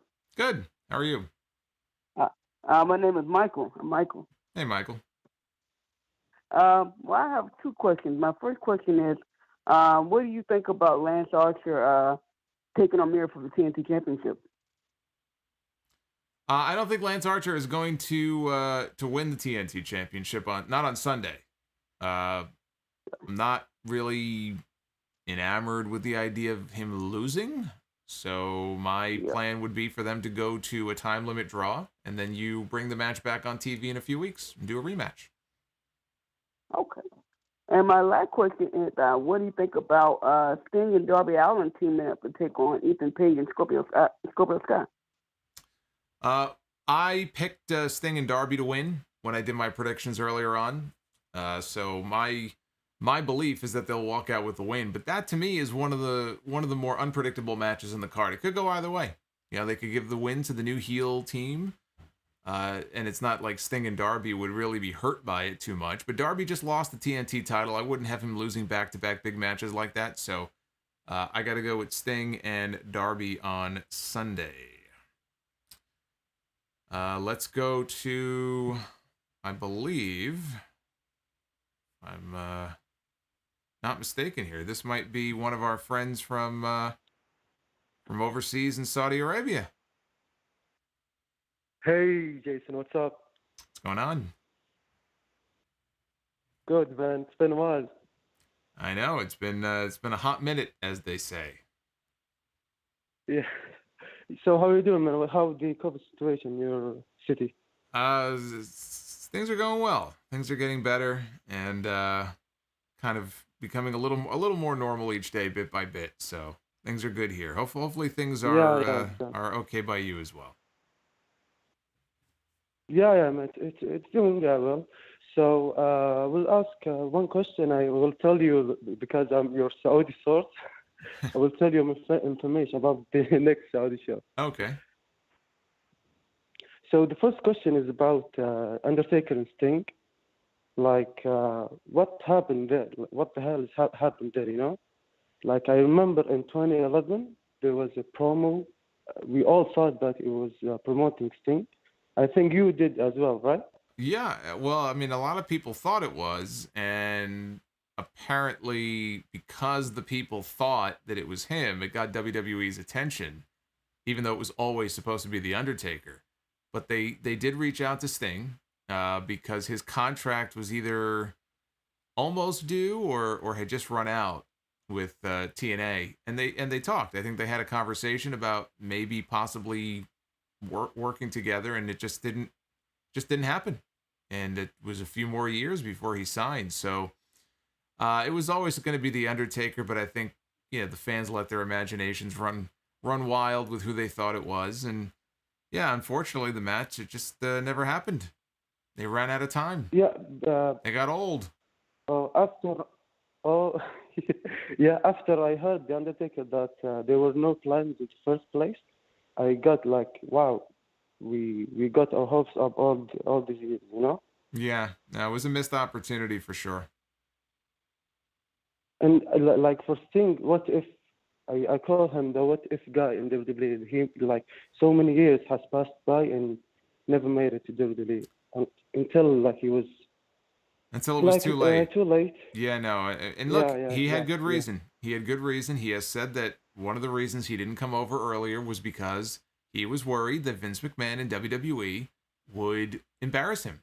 And here's this ex-WCW guy, and he wasn't convinced they were going to book him properly. And you know what? I think they would have, but he had every right to feel that way. He had every right to feel that way. He said, I remember exactly in 2002, yeah. Yeah, I remember there was one comment he made, and it might have been on his DVD that they put out when he first signed. He was watching when some of the WCW guys came over at the beginning, and Booker T showed up on either Raw or SmackDown. And The Rock was in the ring, and I think he was cutting a promo on Booker T, and he just made a comment like, "Who in the blue hell are you?" He was basically pretending like he didn't know who he was. Yeah. And Sting, he remembered that, and he said, "Boy, you talk about I don't want to get the same treatment." Yeah. Yeah, you talk about burying the WCW guys, and he just didn't want that to happen to him. So you can't really blame him for feeling that way.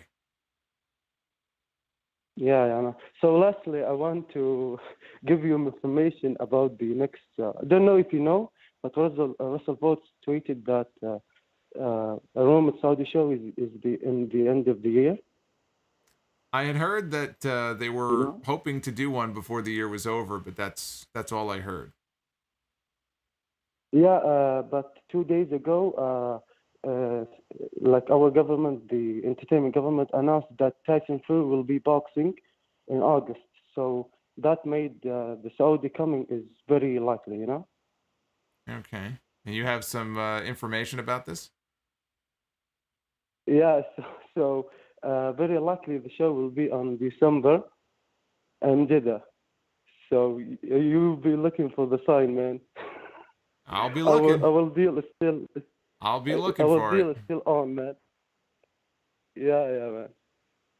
Awesome. So thank you for taking my call, man. It's meant a lot to me. Yeah, no. It's always good to hear from you, and I'm sure we'll be talking again well before December, I'm sure.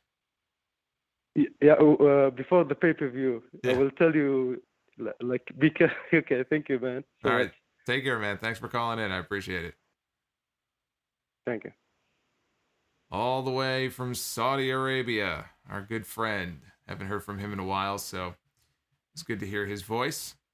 Dried Chicken has clarified with his $5 super chat.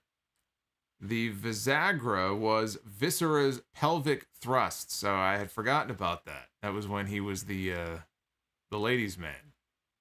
Big Vis. Dried Chicken, Visagra was Viscera's wrestling move, an amateur-style back-riding position with pelvic thrust. Yes, you don't have to paint a picture for me. I do remember that. I tried to put it out of my head. Now it's front and center again. So thanks a lot. I didn't know it had a name. That was the whole thing. I didn't know it had a name. It looked like rape. That's what it looked like. That was the word for it. That's basically what he was doing to these people. But thank you for the visual. J-Dub says, I've been drinking too much and smoking too much lately. Need to dry out.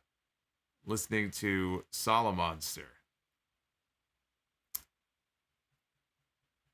Okay, so I think we may have to end it there, guys. I think we may actually, you know what? We'll go with the New Yorker as our last caller. We'll go with the New Yorker. What's going on? 914. Hello, Solomonster. Where you going to? Where is next for Kenny Omega? What about Kenny Omega? I didn't hear the question. Where's next? Where's next for Kenny Omega? What's next? Where's the new storyline? I think it might involve Christian. I think if Christian wins that battle royal on Sunday and gets a title shot, I think next month they could be doing something with Omega and Christian.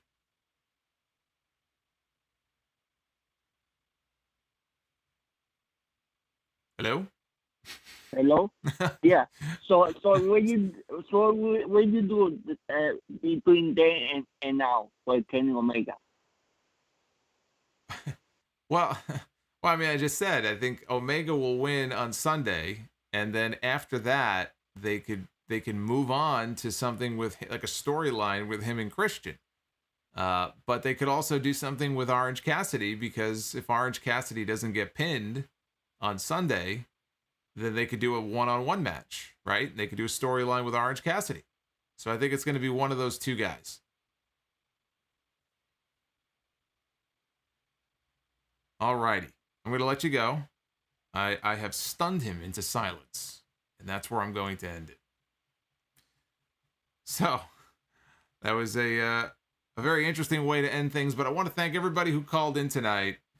We took a whole bunch of calls. It was good to get everybody back on the line. We'll have to do that more often. And everybody who sent in a super chat, thank you very much. Appreciate it. Answered a whole bunch of questions tonight.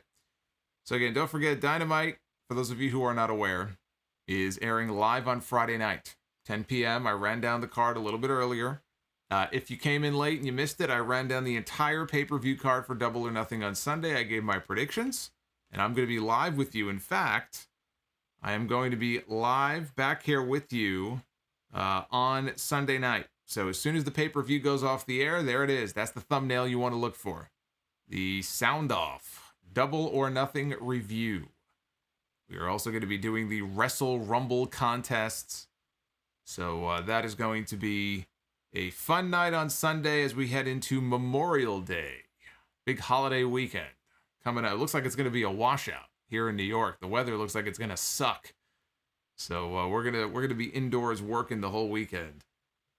And even though this is not a proper Dynamite stream, even though we are not doing the traditional Dynamite review, I do feel that it would probably be appropriate for us to do the WrestleMania main event before we head out, which is a little something we do here on the streams every week, courtesy of our good friend Zinfamous HD, where we stop the gift twice, and whoever it lands on, that is the WrestleMania main event. It's pretty straightforward stuff. I know people would be very upset if I didn't do this, so let's get to it. Here we go. Let's see who is going to be who's going to be in the main event. We start off with Bully Ray. Look at that. Bubba Ray Dudley. Who's he going to be facing? Let's find out. Who is Bully Ray going to be facing in the WrestleMania main event? Kazuchika Okada. Well, hey, we got one of them right. If anybody belongs at a WrestleMania main event, it is Okada.